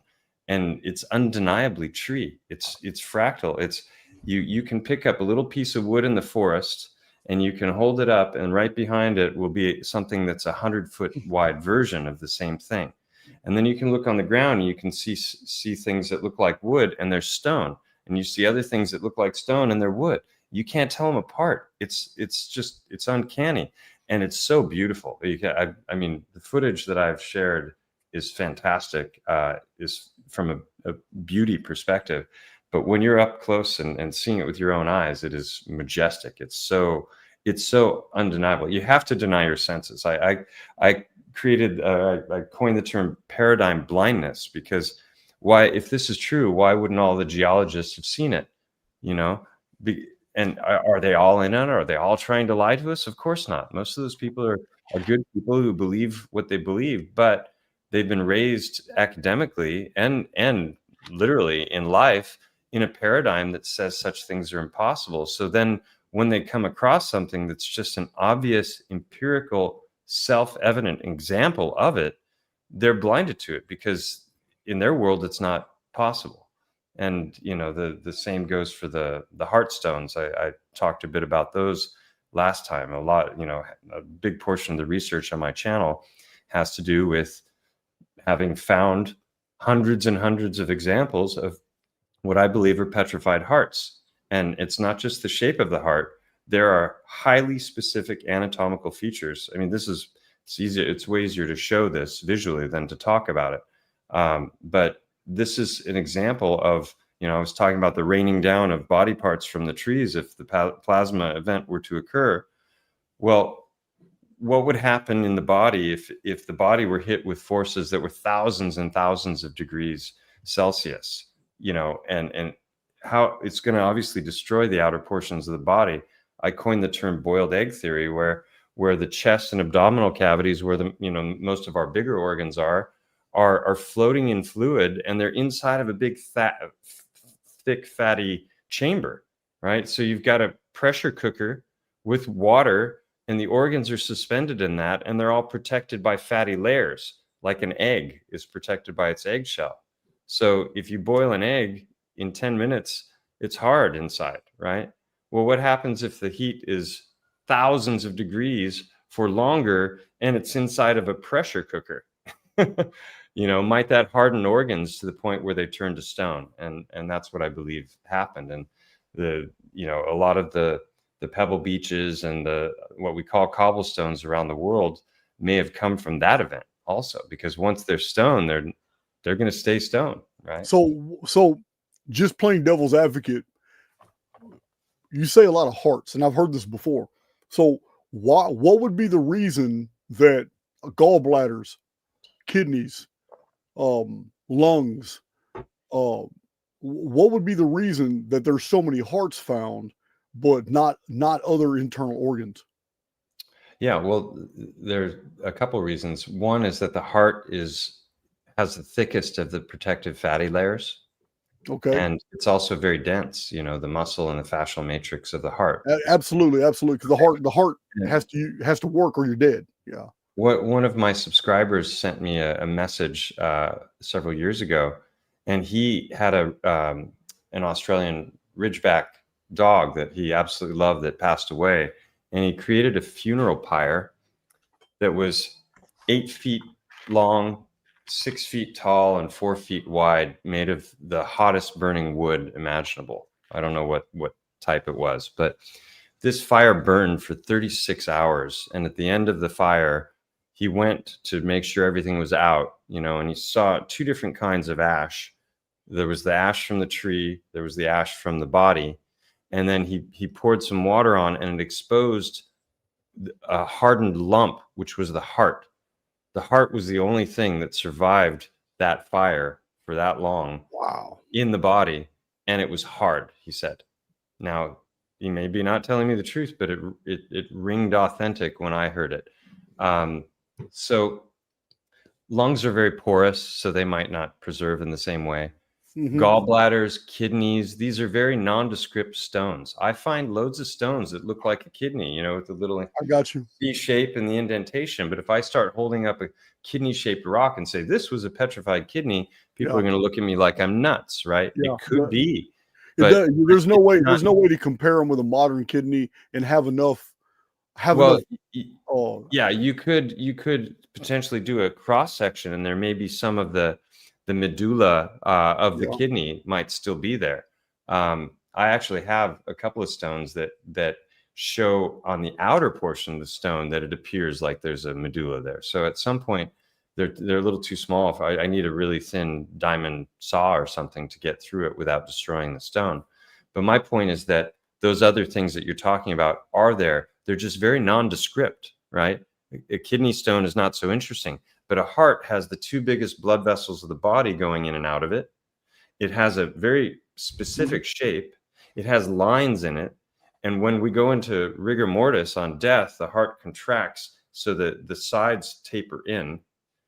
And when it's contracting from the bottom, it's twisting because the heart is a vortex, right? So these are very specific features. Are you referencing the work of the Greek? No, I'm referencing the work of Francisco Torrent Guasp, who's the cardiologist. In 1972, he discovered the myocardioventricular band, which is he was ridiculed by his colleagues for many years for having his theories that he said the cardiovascular system, as we're taught, makes no sense. The heart is pumping, and then all of the blood is going out to the very ends of the body, comes to a stop, and then turns around and passively just makes its way back in time for the next pump. It doesn't make sense. And the tubes are ever narrowing, which we know from like a fire hose increases pressure, and blood is very viscous. So the circulatory system, if you were just a plumber, made no sense. And so he was trying to figure it out for years and years, and he was dissecting thousands of hearts in his private practice. He lived and worked out of his home, and he would get hearts from the butchers, and he would dissect them, trying to figure out how the hell does this thing work, And then he finally cracked the nut. And the way that he did it was he carefully removed the fatty outer layer of the heart with a scalpel. And then he might have boiled it before that or after. I don't remember. But then he boiled the heart. And when he did that, he was able to bluntly dissect the heart by, sorry, I keep getting messages here. He was able to bluntly dissect the heart using just his fingers and pull it apart. And when he pulls it apart, I can show. I made a 1-minute video just summarizing all of this visually, which I can show. You can show it if you want to. Whoops, I just muted you. I tried to mute the. All right, forget it. I don't know how to turn off the notifications. I'll just ignore them. You said something I didn't hear. Oh, so you can show the video if you want to. Yeah, I'll show it right now. Well, I had a guest, the Greek. I believe Big John's already reached out to him. He's going to come back on the channel. It's a really compelling guy, but he also his take also is the heart is not a pump, and that he's got a whole different take on the entire how the body works, and I want to get deeper into that with him later on. Okay, let me see. There we go. I'm sharing my screen. So now let me pull this up here, and I'll go to. All right. So presentation mode. There we go. You see that? Yep, I do. Reality. That's the title of the presentation that I gave in London. Okay, so here it is. Hopefully you'll hear the sound.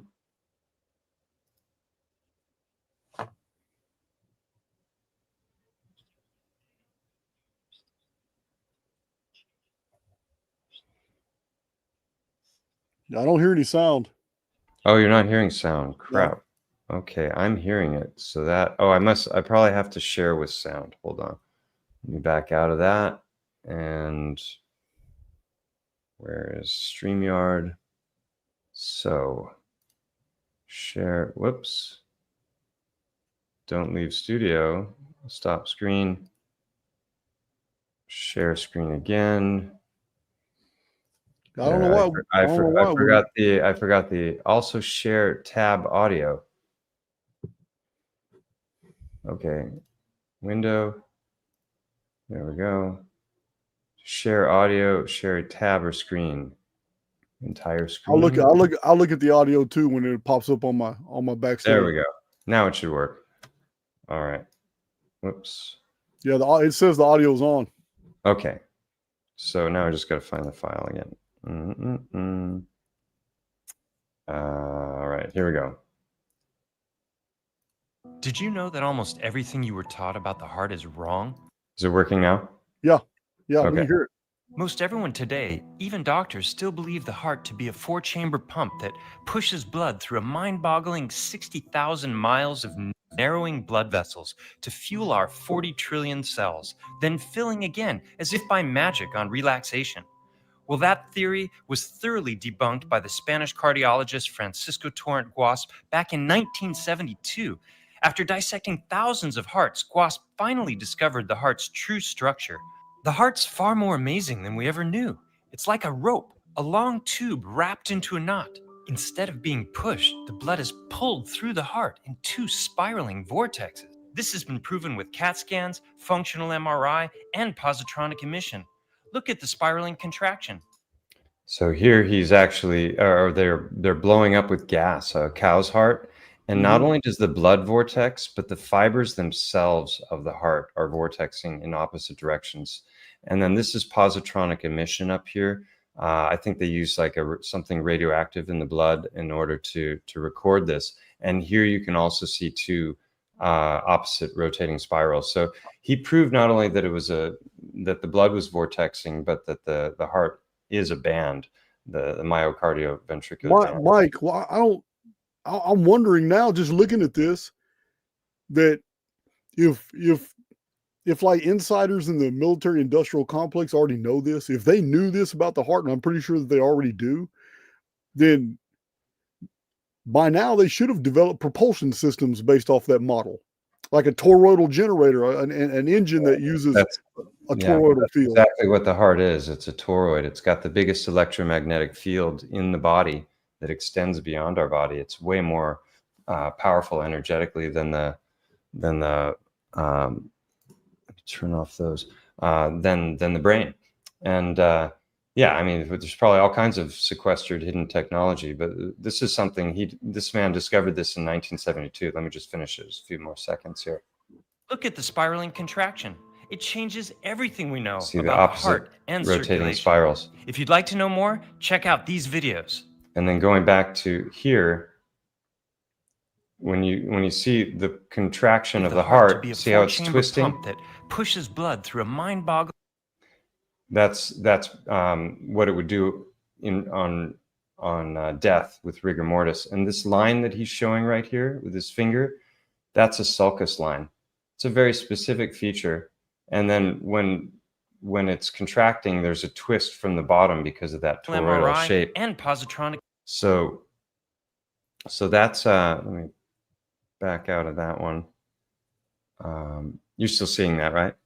Yeah, I'm still seeing it. So this is what hearts look like, right? And they can be bright white. This is the pericardium that protects it, and it can be very thin so that the heart has a lot of color. And this is what's known as a decellularized heart. They're growing hearts in matrices where they basically are growing organs, and then they can introduce the blood later. And I have a video showing, the blood vessels are clamped off, and then when they open the clamps, the blood rushes in, and within 2 seconds, it's looking like this or this. And so this is just giving an indication. And this is just, like human or pig hearts. There's so many different examples of how hearts can look. This is a giraffe on the left, which is long and narrow, just like the giraffe. And this is elephant, big and round. And one of these is pig, one is human. They're hard to tell the difference. And probably more ways than one. So then, the whole thing started with this rock. There is a compatibility between porcine organs and human organs. I mean, there are people today that have porcine organs installed in them. Right. Yeah. So this is the stone that I originally made a video called "Mud Fossils: The Heart of the Matter" because I thought it was a mud fossil, and then I started to doubt that later because I couldn't figure out, well, if the body was buried in mud, why wouldn't it be buried in a petrified body, right? Why would it be found separate from the body?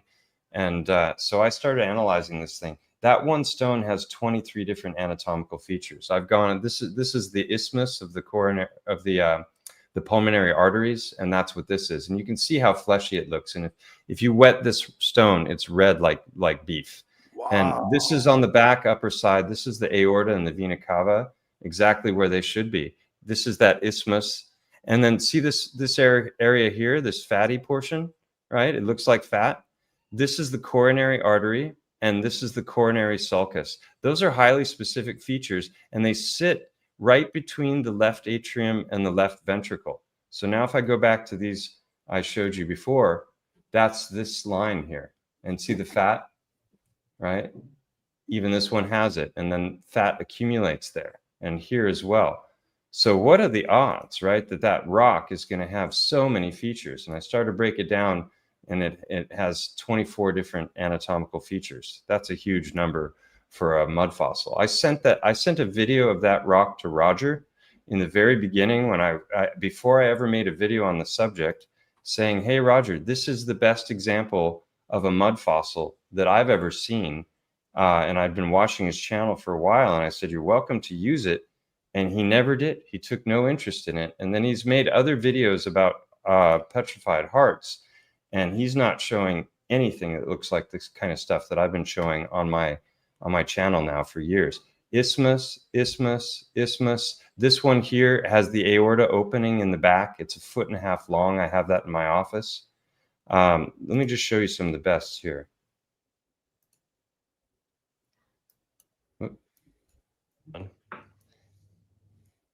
Set them, so I'm not the best of preppers. Anyway, this is a new one. Aorta vena cava, You know the it routine, can be a crease, right? it can be an opening. See the lines There's there. the sulcus line of the folds. This is also a new one. They're all tapered in on the sides, Yesterday, which the heart would do out at when it's in sunset. contraction. For a little less than an hour, I got about 6 of them. But this one, look at this. These are twin flames here. This one is new. Sulcus line, indentation, tapered. The backside Another sulcus will line. be either concave or flat, Same exact, just like that rock. animation I showed you of the heart contracting. Even down to the sulcus lines. So And that's then a high the one I degree of found too. specificity, It's a beauty. repeatability, Indentation at the top for the blood vessels. scalability. And there's even a predictability to it because I this is a big found them one. partially buried. It's wet. It just looks almost bloody. Same with this. Missing a chunk.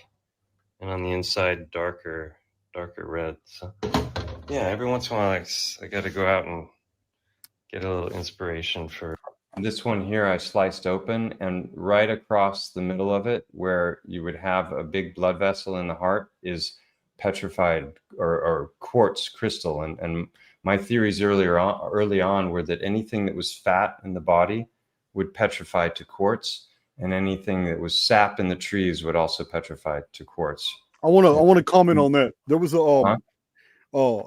in 1877 in New Mexico was discovered a long piece of quartzite, and when it was cleaned and polished, there was a human femur in the upper bones. Their upper bones, ankle bone. It was a right leg. It was a right from the kneecap. The kneecap was in it. It was the kneecap. It was the full lower leg bone all the way to the heel and half of the foot. It terminated before. It broke off before you could see the human toes. But everybody who had studied it said 100% that's human. And it was slightly larger. It came from a human that stood about 8 foot. And this was on display for a long period of time until about the 1890s. It disappeared. But it has been shown and featured in many books. It was a famous find, and no one doubted that it was a human. It was a human leg and ankle bone, but it was in solid quartzite. Yeah, Ben, the archivist, has many articles that are talking about like fruits and different kinds of things being petrified to quartz. So, is that an infusion of silica that's coming in? I mean, this is the thing. Opal comes from tree. Obsidian comes from tree. Wow. Coal comes from tree. I can show you an example of obsidian coming from tree. Hold on.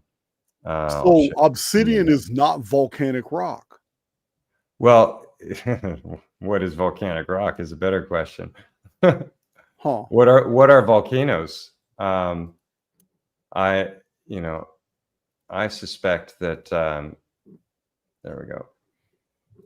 Let's go back to this. So without you telling me any further, I just made the mental connection that you have made a connection between volcanoes being ancient tree stumps. I wouldn't say all of them, but I think a lot of them. Yeah. Okay. Oh, here's a fun one. Here's an example of something that shouldn't exist. Here's petrified whale brain. One is whale and one is dolphin. I don't remember which. But if you notice here, where this chunk is broken away, it's entirely quartz inside. The brain is fat, and that was in alignment with my theories. When we look at, this is a gallstone. You were talking about a gallbladder. These are gallstones in a single gallbladder. When you take a cross section of those, they look just like geodes. How many of the geodes that we see, how many of the agates are tree or things that are in the body?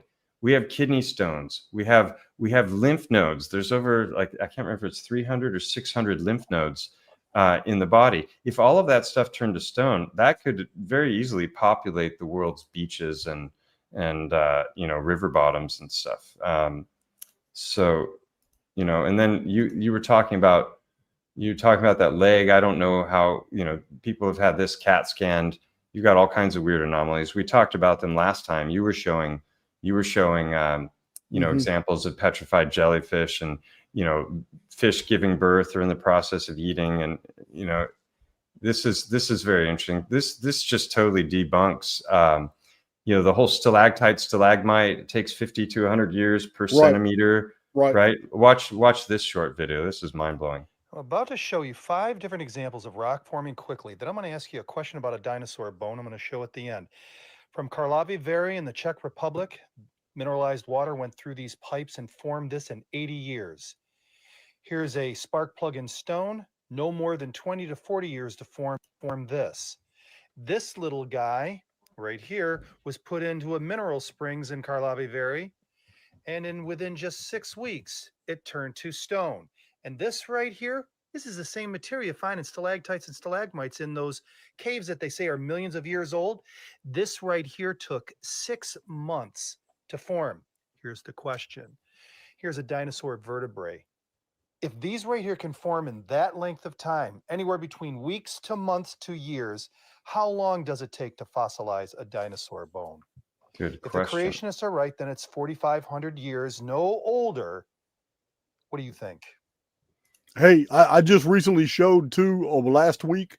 Last week I did a video called 649 fossils that prove the scientific dating is BS. So cool. In those 649 fossils, 2 of them were, one of them was a Sherman era tank. I don't know if it was exactly a Sherman tank, but it was a World War II tank that had been left exposed and half buried, and now it's encased in solid rock. The other one was a ladder in France from a work site that had been abandoned and in the 1960s, and the ladder is solid petrified stone.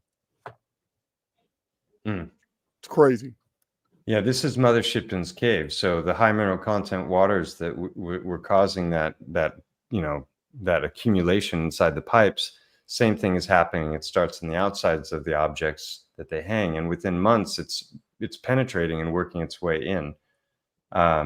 You know, we talked about Lichtenberg figures just to give people a visual for it. This is, you know, this is what it looks like when you run current through wood. So my thought is, you know, like if this is how the Grand Canyon formed, some of that stuff is burning away, but the other stuff is aligning itself along the lines of current. So there might be you know, we have monatomic metals in our bloodstream. So it may be that those monatomics are aligning themselves along the lines of current when you know, the plant or the animal gets hit. And if it's a gigantic animal or a gigantic tree, for example, then, you know, if you think about where are they finding the gold and silver, they're finding it in veins. They're finding it in quartz, and you know, they're actually seeking out quartz seams to mine for the gold. So I think that the plasma is aligning everything along the lines of current. This is what the Lichtenberg figures look like that we were talking about. You're right. Before. Gold and silver is in veins. You're right. Right. So this is the biggest plasma storm ever recorded. It was, I think, just a few years ago. I don't remember the name of the volcano, but look at this. Now imagine if the whole ring of fire were going off at the same time. How much ash would that spew up? The ash is highly conductive, and that's why you're getting all this crazy electrical activity, right? Right. and then this is the Grand Canyon, which is just another Lichtenberg figure. This is a Fresnel's lens, and within seconds, it starts to melt and vitrify a rock. And that's just a magnifying glass. So if we're under a dome, that's a pretty damn big magnifying glass, right?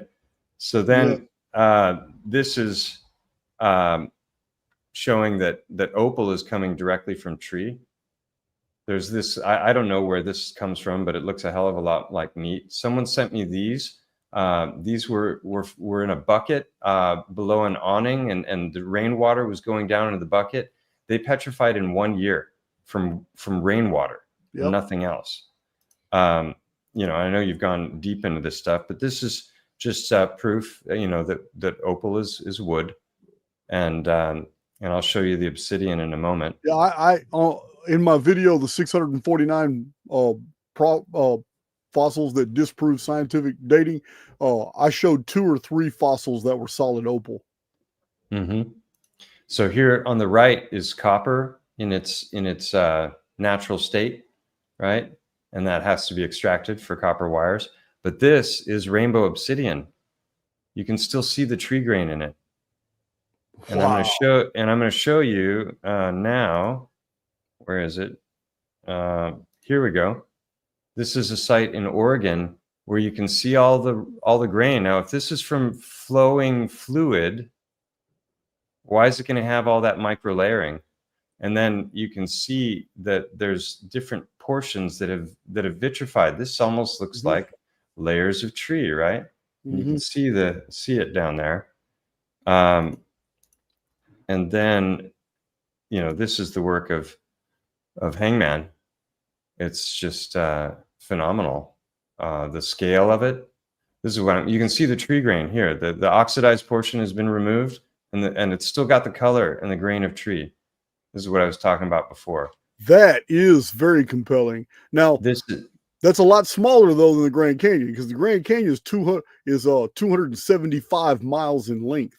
Right, but you have to understand that these are tiny chunks of, like, if you imagine a tree. Look here, he's actually got one video where he pulls a chunk away of this, and it still looks fibrous. Wow. So that, right, you can see that the color is still there.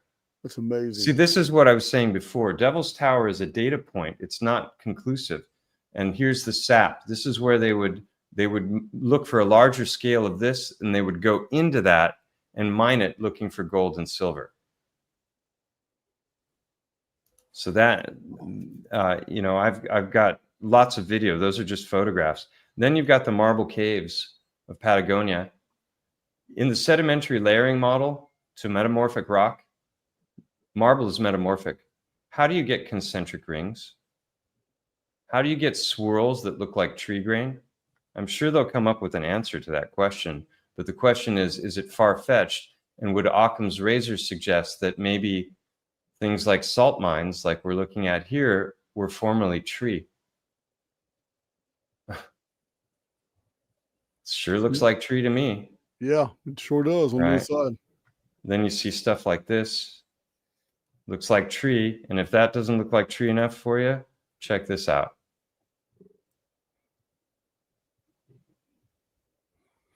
Yeah. Tell me 100%. How this forms in a sedimentary layering model. There's just no way. Look at it when he pans back, the detail of that. So you've got one thing that is what it appears to be and may be an Occam's razor explanation. And then you'll have some far-fetched mainstream geological narrative, and I question, even if you do buy the sedimentary layering thing, why would the Earth go one color, then back to another? Just keep alternating back and forth between these two. This is called banded iron. I think Petra is tree. It's pretty obvious to me when I look at it that I think they carved into these while they were still soft. And this is what Petra looks like from the inside in Jordan. There's no way this is geopolymer, Paul. No way. And then we get into sap. And they tell us that sap is petrified quartz. You want me to keep going with visuals or go back? Yeah, that's fine. It looks good. All right. Okay. So they tell us sap is petrified quartz. Well, guess what? Quartz comes in all kinds of different colors, and so does sap, right? And you see these are more sites from the Black Hills, and you can see that it even looks like tree knots. And what does the sap do? When you cut a tree, the sap comes and it's like the scab of the tree, right? It's making so the tree doesn't bleed out. And then sap comes in every color imaginable, from red to green to blue. But they tell us amber is petrified sap, but an amber is a 2.5 on the hardness scale. Diamond is a 10. You can dent amber with your finger, right? So if we had real petrified sap that was stone, what would it be? Oh, maybe it would be quartz, and it would have lots of different colors because there's lots of different saps. And here there's a tree that bleeds metal. then we get into this thing where you get these trees that are tapping into waters below, and obviously the water has to be coming up through channels and then coming out of the knot in the tree. Well, there's these guys named the Action Adventure Twins who are spelunking caves that look exactly like that on the scale that you would expect to find if you're talking about a tree that's miles wide at the base. So, you know, this is the Devil's Tower theory. Someone said that they did LiDAR or something. I've never found the study. I don't know if it's just a rumor, but they claim that there were giant root structures below it. Could be a lie. But this is what these guys are finding. They're going in and they're going down channels like this, 500 feet, hitting a plateau, and then going through snaking passages and finding another channel that goes down another 500 feet. It's absolutely amazing what they're doing. And look at all the layering. You know, oh, is that sedimentary? Well, how did those channels form? If it was water erosion, you know, wouldn't it be smoothed out? But these sites are amazing. And then this gets into the whole idea of what are lava tubes. And I think that the lava tubes are the root structures of the trees, because there should be vitrification if lava is going through here. There should be lava if lava is going through there. Good point. And how would lava bifurcate like this into two channels? And oh, wait, let's go back and look at this, because this is, in my mind, a deal breaker. Look at these rings are going this way, right? But here they're horizontal. So how does that happen? Here they're going this way. So what are lava tubes? What are tepuis? You know, these structures. And where does the water come from? It's not rain. There's no way it could be rain. So where does that water come from? They call them artesian wells. Interesting that they use the word artery, right? Artesian. Yep. So is it possible that this is just part of a giant tree that still is tapping in to the waters below? And I think so. You know, I think, you know, there's merit to all of these different theories: ancient miners, titans, mud floods, mud fossils, petrified organs. I'll add Meltology to this, because I was originally mocking the Meltologists because they were trying to say that every single mountain on Earth was a former building. And it's just like, there's so many structures that's absolutely absurd about. But over the years, those guys have amassed a lot of interesting imagery that suggests that Meltology is also a thing. So I think we should all try and get along better and you know, understand that this world is probably a lot more complex than we can know. Wait a minute, I'll come back to that in a second. But we were talking about Yggdrasil and the world tree. We're talking about, you know, Rupus Negra, our compasses point to this point, and the concentric sphere idea. The ancient cosmologies were all like this, except for NASA, right? And so I think we talked about the toroid. This is what lava does. No straight lines anywhere. But they want us to believe, because it cooled rapidly, that it suddenly formed stuff like this. And I reject the notion. I think it's absurd. Yeah, we've got no in between stages. We can't witness it happening. It happened ages ago, and it's just more trust me, bro. Are you talking about evolution? Devolution. Yeah, yeah. And then even if you buy the story, then how the hell does this happen? I'm sorry, but you know, rapidly cooling lava cannot explain this. Yeah, I'm not buying it either. Right. So what you're showing me evidence that we're in an iteration of the sim where we have been made so tiny because the controllers of this experience needed to make a world that was far smaller in order to have such a massive population we have inside the construct right now. But in the past, we didn't have that massive population. It seems like our world is built upon the previous structures of fossil sims. That's what you're showing me. You're showing me I can totally buy that. programming residue from previous sims. Yeah. Yeah. So, and if you buy the sedimentary layering model that they give us, that simple petrogenesis idea, how do you explain these kinds of structures? This looks cellular. This looks like meat, right? You've got these are the concretions that are found all over. What if these are giant seeds from trees, or what if they're giant stones from the body? You know, a bezoar grows inside of a cow or a horse, and it's a kidney stone that can be the size of a baseball. Well, what if the creature was way bigger? How big would that stone be? You know, and then even if you can come up with explanations for that, I challenge any geologist to explain this structure. You've got all these layering, and then this goes up through what looks like cellular structure, but the layers go up through it. Like, what in the heck is going on there? I don't know.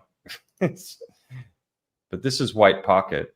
You know, these aren't faked graphics. These are photos that I gathered long before AI took off and started fooling everybody. I've had most of the stuff I've shown you. I've had for several years now. Before, you know, it's not AI fakery. And then this one you're going to love as well. Mount St. Helens sedimentary layering model debunked. What you're seeing here happened in hours. Check this out. As the grains were being propelled over the surface in a slurry, the particles separated coarse and fine into thin layers. I had thought that a catastrophe would mix up all the particles and make a homogenized deposit. Boy, was I wrong. Right here, a pyroclastic flow moving at freeway speed or higher can separate particles into coarse and fine. So layering doesn't require millions of years, thousands of years, or even hundreds of years. It can form rapidly in this slurry flow process. So Mount St. Helens tells us something really interesting about how rapidly strata can form. Right. There's even micro-thin lamination in this deposit. It's remarkable. That happened in hours. So sedimentary layering model debunked by geology. That was a geologist showing that can happen very quickly. So if 1,000 volcanoes across the world were exploding violently, how much ash, how much lava, how much slurry flows, how much flooding. You just described the creation of a vapor canopy, because vapor canopy, the only way to create one is volcanism. Right. And so then that leads us back to where we started, which is this mountain, which was how it all started for me. Looks like an elephant, but maybe not to everybody. But when I got on Google Earth, I could see ribs, I could see what looked like a spine. There's this curve here and a curve here, right where the head would meet the shoulders. The eye socket's in the right place, and then there's a deep canyon right here between where the legs would be. So I was approaching it as scientifically as I could. I got out my anatomy books. I got online. I found photographs of elephant skulls. I found a HD footage of the elephant skull. And then, we have a hole here in our skull, and they have it there, and it's bigger, and it's kind of in front of the eye. Well, if the head were tilted back, that would be perpendicular to the eye. And I got on Google Earth, and I could see a cave that looked like the eye socket. And then I could see another cave that was running perpendicularly. And this is what it looks like, looking through it. What are the odds? How specific is that feature? These lines here, this line here is also in the mountain. And then you can see here that location of this structure. And then looking at the anatomy of the eye socket, there's even a deeper cave. There, just like you see these fissures here, inside the cave, there's angles going down, just like you see here, in the cave. And then when you go down those angles, there's a channel, and you can go into a deeper cave that is exactly where the sinuses would be. Like, you can't make this shit up. Either it's just a simulation that's messing with me, or I'm looking at the remains of something. So I could also add a little value to this. I'm sure you've already thought about it, but could any nuances or variances that deviate from your model of an elephant, could that be accounted for, the differences that are also between the mastodon and the mammoth? Well, pachyderms in general, like those are what you described are pachyderms, but so is an anteater. There's a lot of different species this could be. Someone even said it looks like a whale, and a whale's a vertebrate also. Okay. So I'm not attached to it being specifically an elephant. It's Okay. it's known locally to to people as Montgo, but it's also the elephant. So here's three more highly specific features. So this is not the eye socket. This is the temporal muscle. This is the eye. See this line here? Yeah. Okay. That line is in, if you were to go into the cave and then look towards this point, this is what you see in that exact location. See how it juts upward right there? It does that as well. Wow. Like, what the heck? What, and then here, this is the optic fissure where the optic nerve goes in the cave. Right in that exact location is this structure. I kid you not. That's pretty compelling right there, man. Right. Yeah. And then I looked at this structure early on, and I thought that looks like the remains of the eyeball, because when the plasma event happens or whatever it is, obviously something soft like the eyeball is going to blow out as the petrification process is happening. But maybe the backside would stay anchored in the eye socket, right? And so I found out later. I took Andreas Exertus and Victor Bugge, a couple of friends. Well, you might know who Andreas is, but I took them up there and I started showing them this stuff. And one of them noticed that the whole backside of this structure was covered in a 10-inch thick layer of quartz. And that layer of quartz is exactly what I had hypothesized, that fat would petrify to quartz. So if the back of the eyeball was anchored in, the back side of that would be the sclera, which is the white of the eye, which is fat. And then it got truly surreal, because this quarter moon shape here on the mountain, I found out later, there's a cave right here. And that cave had been excavated by a team of archaeologists and geologists. And they went in with LiDAR. They went in 3D mapped. They did 3D filming. And they got in there, and there were skeletons, and there were cave paintings. You got to see this. This is crazy.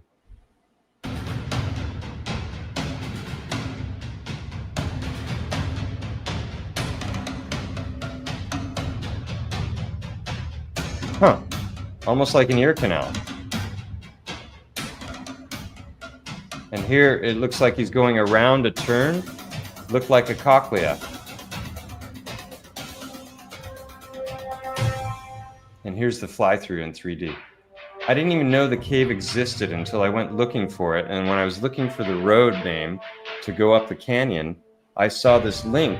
Oh, here you're looking at what looks like deluge and four-legged creatures with horns. Like falling from the sky. Doesn't that look like an apocalypse? Yeah. And this is all broken fragments of limestone, and we talked about that before. But this is what the back side of the eyeball looks like. And this is covered in quartz, which is totally in alignment with the theory that this would have petrified to quartz, and that's what that is. So, and then if that's not enough for you, this happened between my 4th and 5th video. Google Earth was modified so that I was using it as a drone, and I had gone hundreds of times to Google Earth. And next thing I knew, the eye and the ear were blurred out, and it looks like it was done by hand. So this is the before. That's how it should look. We have AI monitors that are flagging the things that were. I'll give you a perfect example of what you just described.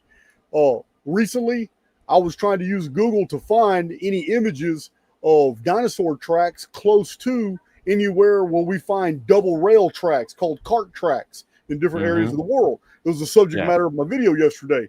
Once Google realized I was trying to make a connection between dinosaur tracks, human footprint tracks, and these rail tracks, it wasn't giving me any more output. I had to change browsers and go to Bing. Once I went to Bing, I was able to pull up a lot more images. But Google evidently has AI, and once it realized I was trying to make this connection, it would not give me any more examples. It was giving me a bunch of BS, and I was going to I couldn't find anything. And yeah, It's that's Yeah. why I don't like using those AI I deals. haven't used Google for a long time. Yeah, they're trash, Yeah. man. They're trash. So this is what I was talking about before with the different types of bone, and the cortical bone would be the hard section, and then this is the trabecular, and this is under a microscope, and this is where blood is formed. And so this is what the rock looks like all over the mountain. You can see that there's quartz in there. You've got red earth, and then there's lots of iron ore. And then these channels are bifurcating. They're branching in different directions.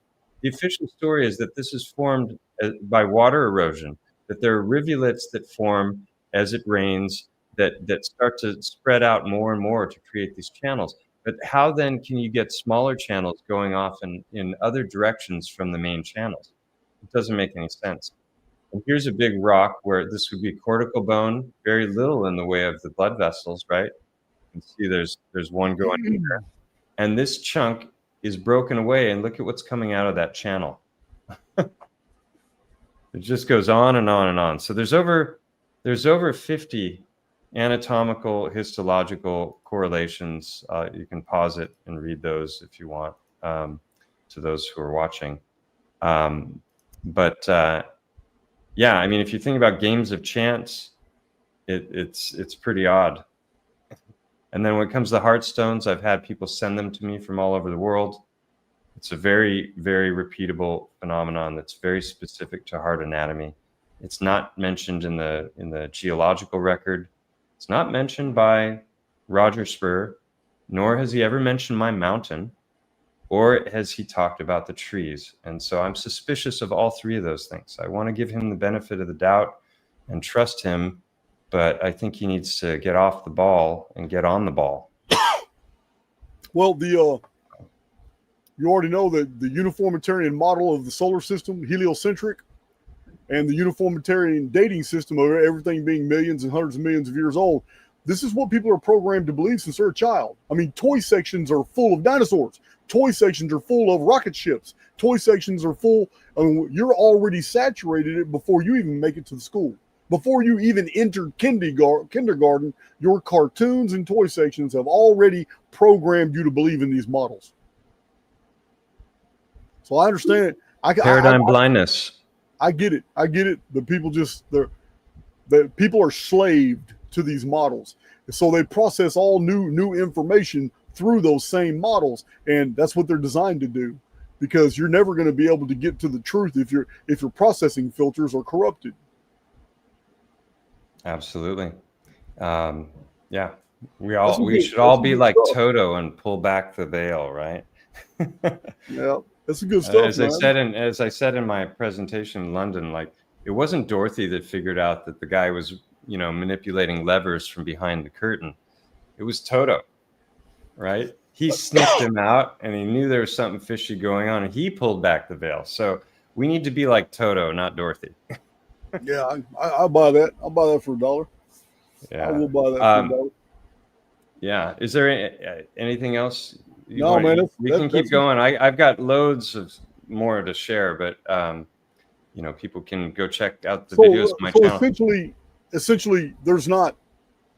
We're dealing with the only way I can process this, because I'm able to disengage from my own Archaix paradigm, which only goes back to 5239 BC. I only stick with the human historical record. That's my research. But I'm able to disengage from that and entertain what you have found and see the value of it if I can add to that paradigm that 5239 BC started a whole new sim. But I agree that the world is much older. So you have provided, and Roger Mudfossil have provided, windows into that world before the human historical record began. So, I mean, this is just my take. Now, I understand your take is that a lot of things that you're seeing was the Great Flood. And I just don't see it that way, because we have a lot of antediluvian artifacts where humans were the same size as we are today. So I'm seeing this Titan age as being much earlier. And I don't mean millions of years. I'm talking about thousands. I see it being much earlier than the 3rd century BC. But other than that, man, I'm on board. I'm absolutely on board. These giant trees and all that, because I see that if we were going to build, if you and I are on the outside of the construct and we're scientific engineers and we know we've already built many other constructs, and we know that we have this amazing hyperdimensional software that's going to allow us as intelligences to be introduced into our own designs and borrow avatars that belong to the programming of the construct.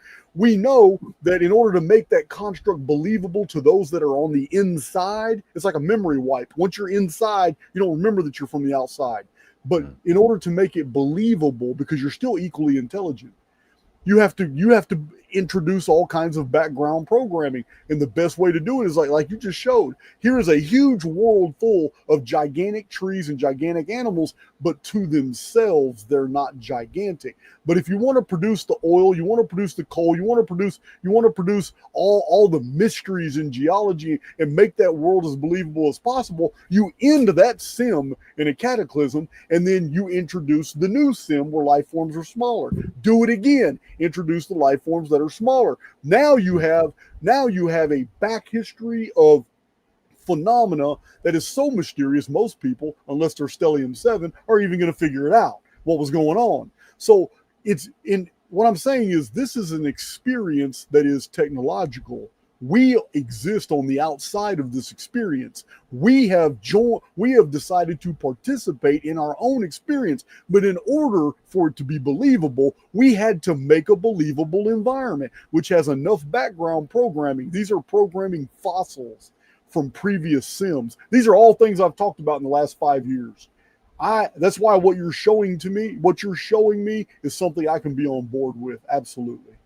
And everything that you just said would apply to a created realm where we incarnate. Also, I'm not. Like, I'm not. 100%.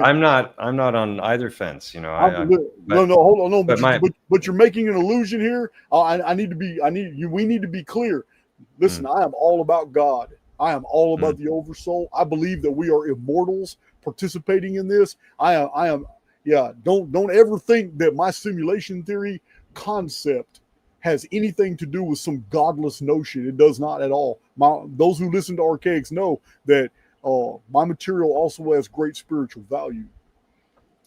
Yeah, well, you know, there's a lot of people that, like in the flat Earth community, that had big time problems with the whole simulation thing. There were a lot of people who were, you know, criticizing your work early on because of that, and I never had a problem with it. I'm like, well, at the very least, this is a simulation in the mind of God. You know, consciousness precedes matter, and we are incarnating into a physical realm. And I believe we're spiritual beings, you know, and that there are outside of this enclosure that we're in, it may be non-corporeal, right? That you can't exist there physically. So there we're spirit, here we're matter, but it's all coming from God. So whether it's, Absolutely. you know, a matrix-like simulation or just an imagining of God, you know, it doesn't really matter. There's no reason to like get up in arms about that subject. I don't see one anyway. Absolutely. What time is it in Spain right now? It's 11:30. Tomorrow's my first day back to work after a month, so oh man, it'll be nice. all the traveling's done. Yeah. A couple little things to wrap up.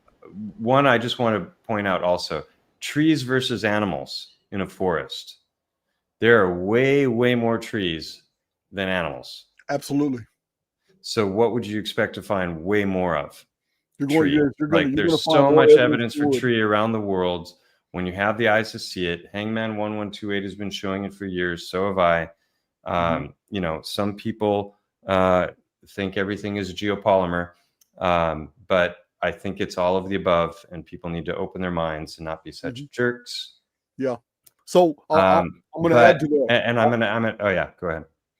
There are more trees than animals, but by the same analysis, there are a lot more animals than humans. So we can't dismiss the fact that the world, this titanic, gigantic world of antiquity, pre-Archaix paradigm, would not also have a more titanic type human. I'm not going to say it wouldn't. I haven't seen one, but if they were already experimenting with the avatar, for different biospheres, then I'm pretty sure there would be giant humans in that world as well, but they would be so infrequent.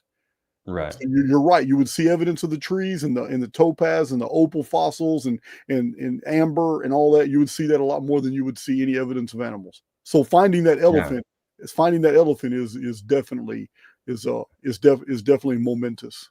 Well, and I would have thought by now there'd be way more like examples, because people are still just showing pictures of mountainscapes that look like a face, and there's no follow-up at all. I thought there would be other titans that were investigated, and by now. So when it comes to my order of importance, when I think of the research, I'm most convinced of the great trees. There's so much evidence for them. Then number 2 for me are the heartstones, because they're very empirical. It's very repeatable. It's not discussed in the geological record. And then the mountain, even though I've got 50 correlations that I've shown, and there seems to be Google or censorship, I still have my doubts when I look at that thing. Like, how can it be? And I mean, other people are fully convinced. I took people up yesterday, and I asked some friends after I took them up there, how much do you believe that this is a Titan after seeing everything I showed you? And they're like, 110%. Are they gullible, or am I just way too hard to convince, even though it's my own research, But the trees and the heartstone, these are very compelling findings. And also a lot of what, Roger's talked about over the years. I'm not, like I said, I'm not criticizing him. I wouldn't be here if it wasn't for his ideas initially. And I'm not abandoning those ideas. I just expanded on them, and I think he needs to do the same. And then I just want to say synchronicity has followed me through this whole thing. So there's like a supernatural quality to this that I could literally do, talk to you for 2 or 3 hours just about synchronicities related to the research. And one of the biggest ones of all, I showed you the heart, and I showed you the band, and I talked about the doctor. This man lived and worked his entire career out of private practice, and he was going to the butchers to get these hearts and trying to figure it out, and figured it out eventually. His home was on the foothills of Mont Go. Okay. He lived and worked his entire career on the Elephant Mountain. Wow. What are the odds of that? And then as I was watching the documentary about his life, and I saw that animation of the twisting heart, I realized that the backside of a bunch of the stones that I had was curved inward. I never thought about the heart goes concave on the backside, and it's faceted on the front. It's like it's curved or faceted. And then looking from the bottom, it twists like this because of the vortexing of the fibers and the blood. And then there was that line, that curved line, which is the sulcus line. When he unwraps it and he rolls it back up, I saw that documentary, and I was like, I've seen those features before. And I ran to the collection, and I had never noticed them. I just thought they were anomalies in the stone. But the stones that I had already gathered that matched the rest of the pattern had those features as well. And I showed those in that little short clip that I showed. But like, what are the odds of that? And the whole reason I discovered those features of the stone was because of this documentary that I watched, because someone on my channel made the comment that the heart is a rope. And I was like, okay, what does that mean? And then someone said the heart is a rope, the helical heart. And I looked for the helical heart, and I found this documentary. And I studied a lot of anatomy, and I was very interested in the heart in chiropractic college. Didn't know anything about that. Guess what? Cardiologists today still don't know about it. It's not taught. That should be the foundational teaching of the cardiology program, is the Big true Pharma nature of is the never heart. going to allow that to be known in the collective.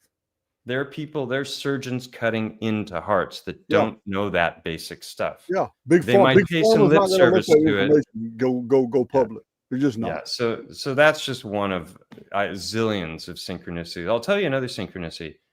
Every one of these speaking engagements that I've gone to in the last 2 years, in a very indirect way, is because of you. Yeah, I know you mentioned a bunch of people that I've done podcasts or meetups with, but not for that reason. So I went to Anarchapulco the year before last. yeah. I took your slot because Don was sick. Yeah. So you were supposed to be there. I wouldn't have been there if not for you. And there I met Mike Winter of Alpha Vedic, who you've interviewed with many times, and I love those Great guys. guy. And because we were hanging out together, he invited me to Music and Sky, and then from there I went I was to supposed Serbia. to be there too. Yes, you were, and that was an interesting story as well. So, Yep. so our stories have intertwined in a variety of different ways, and this is a great segue into. People will not like me making light of this, but we're both ex-cons also. Absolutely. Matter of fact, do you have a copy of your latest book? Yes, I do. Yeah.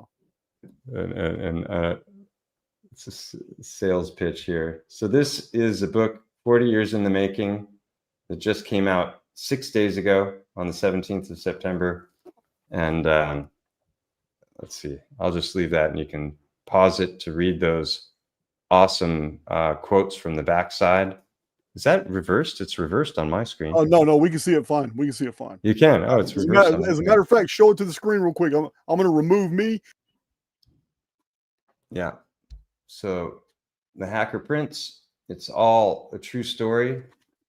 Chronicles the events that took place in my life between basically 12 and 19 years old, where I got into computers. I was a hobbyist and then eventually became a hacker, and was flying around the country, hanging out with other hackers, had lots of crazy things happen to me from like 16 to 18. And then I got busted in 1985 for infiltrating Microsoft and Boeing. And that led to a court case and a conviction. And so I went to jail for the crime of hacking when I was 19 years old. I was the first hacker in the world to go to jail for the crime of hacking. I walked away from it all. I never did interviews. I never told the story until now. And the only person I've ever interviewed with about this was Andreas Exertus. And it was just, little scene. But yeah, oh, thank you for posting the Amazon link, Mr. C. I appreciate that. Yeah, so it's available in Kindle and paperback formats. Over the next month or two, I'm going to put together audiobook and start working on a screenplay, because everyone who's read it says it should be a movie. And Sounds like it. The foreword to my book was written by Gary McKinnon, who's one of the most famous hackers. He's known as the UFO hacker. He broke into NASA, the Pentagon, the Department of Defense in 2001. He got caught. They were trying to extradite him for over a decade, and they failed. Theresa May ratified the extradition treaty, and so he's safe in the UK, but he can't leave the country. He's been there for 25 years straight, because all of the other countries that he would go to still have those treaties with the US. So it's like Edward Snowden. Yeah, similar kind of thing. Yeah, so he actually, the way I came across him was he watched one of my videos and posted a comment on my channel, and I recognized his name, and I'm like, is that the Gary McKinnon? I couldn't believe it. So Yeah. I sent him a message and I asked him, this is so cool you're here. Thank you, for commenting. And I asked him, like, did you know about this? And I sent him a 3-minute video, which I should we play it? Sure, go ahead. This is a promotional video that I made for a Kickstarter campaign that I spent a whole lot of time on, and then didn't spend any time attempting to promote it, which is kind of exactly what I've done with my book. It's been launched after 40 years with zero fanfare until this conversation. And so here we go. This is just the promo to the Hacker Prince.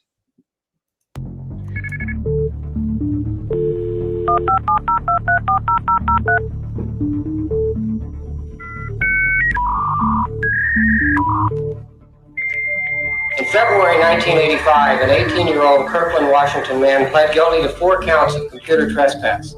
The defendant was accused of gaining illegal access to 4 large Seattle area firms. Would you state your name, please? My name is Mike Wilkerson.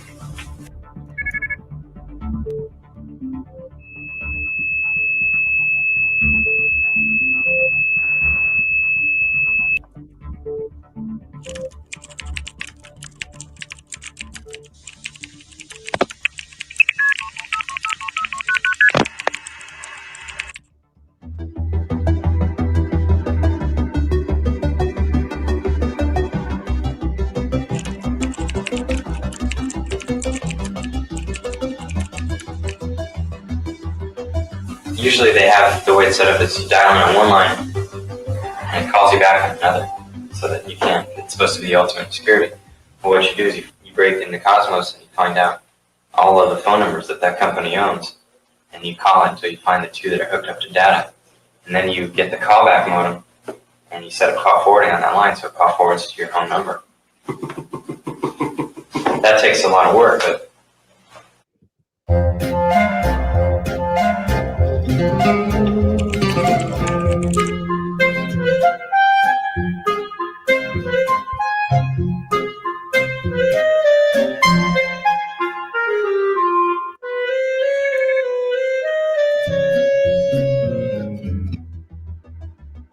That's a whole other chapter of the story.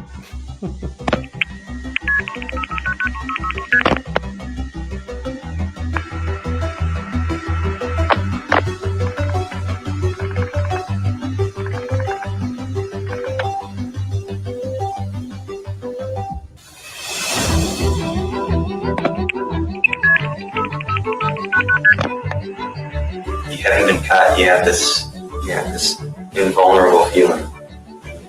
You just don't think you're going to get caught. You ask any hacker out there that hasn't been caught yet if he thinks he's going to get caught, he'll tell you no.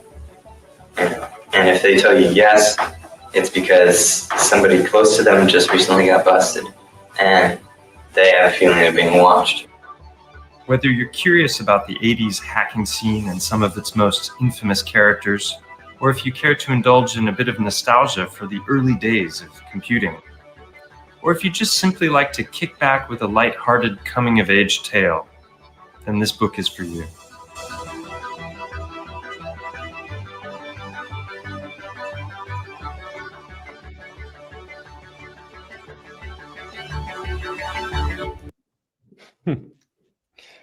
That's Yeah. pretty good, man.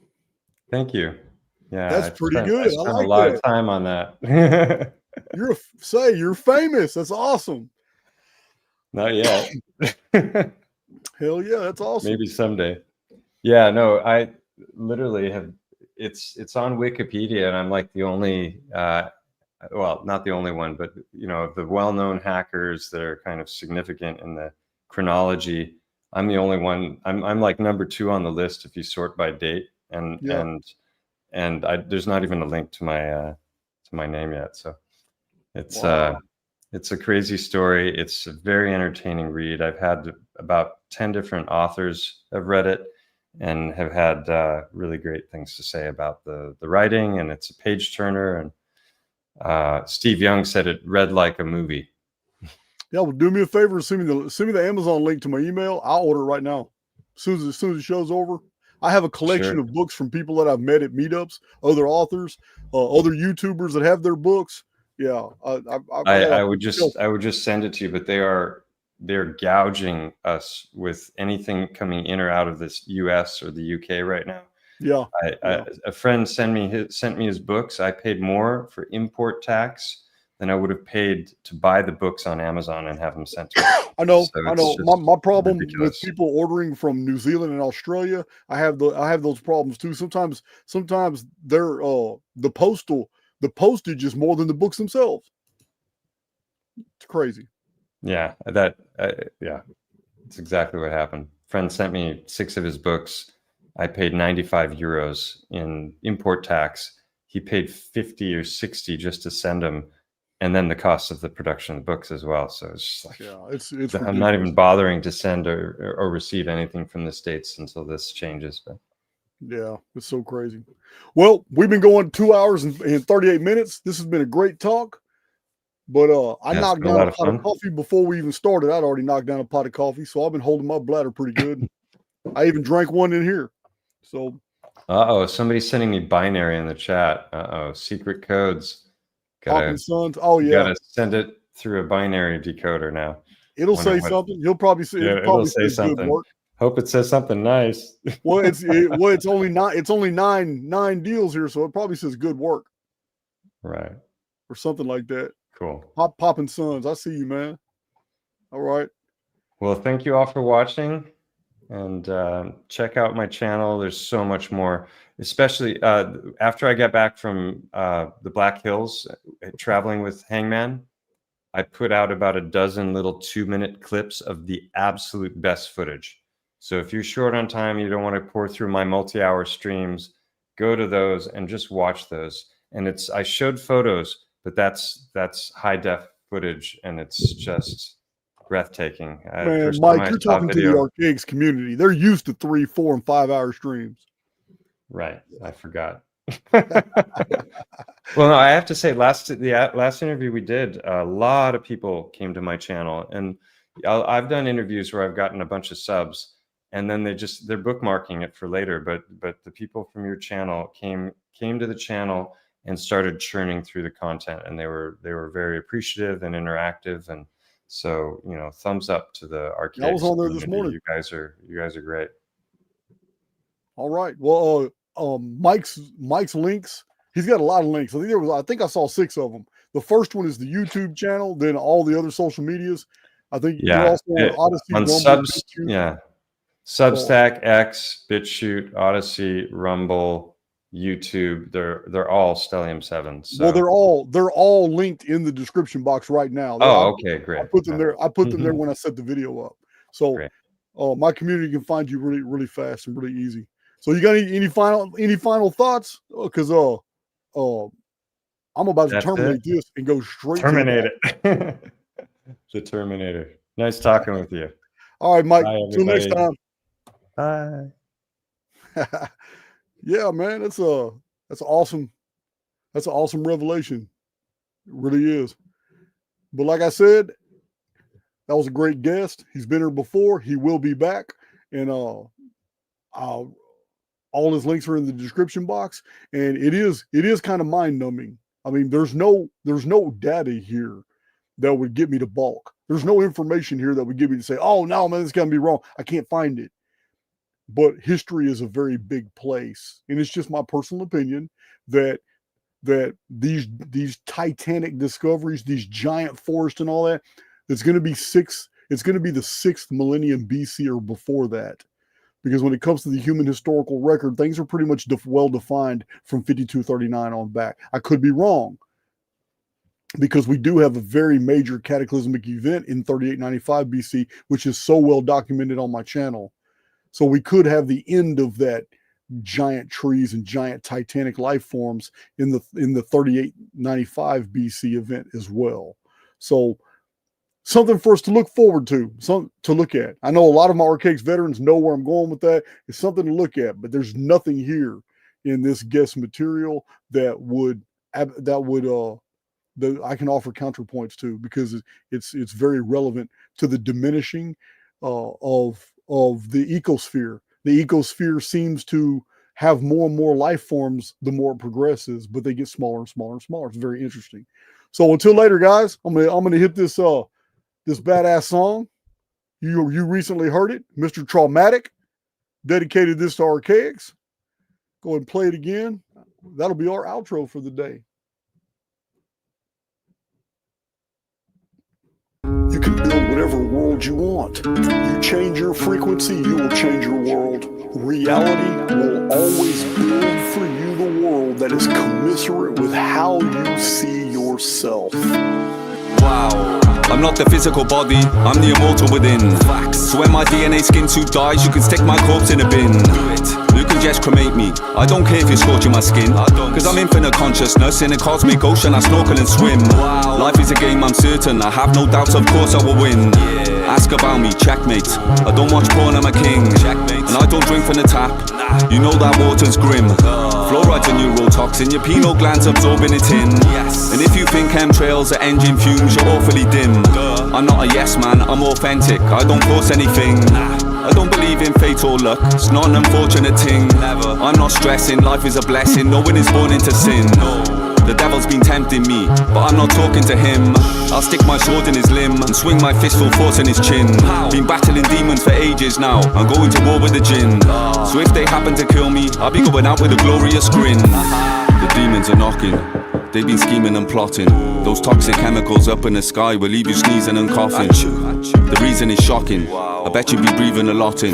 That poison inside the vaccine will leave your blood cells bleeding and clotting. I don't do religious scriptures, that's why I don't read the Kabbalion. This world is being controlled by a twisted, devilish, evil battalion. I'm a champion, I don't need a medallion, I just need to be valiant.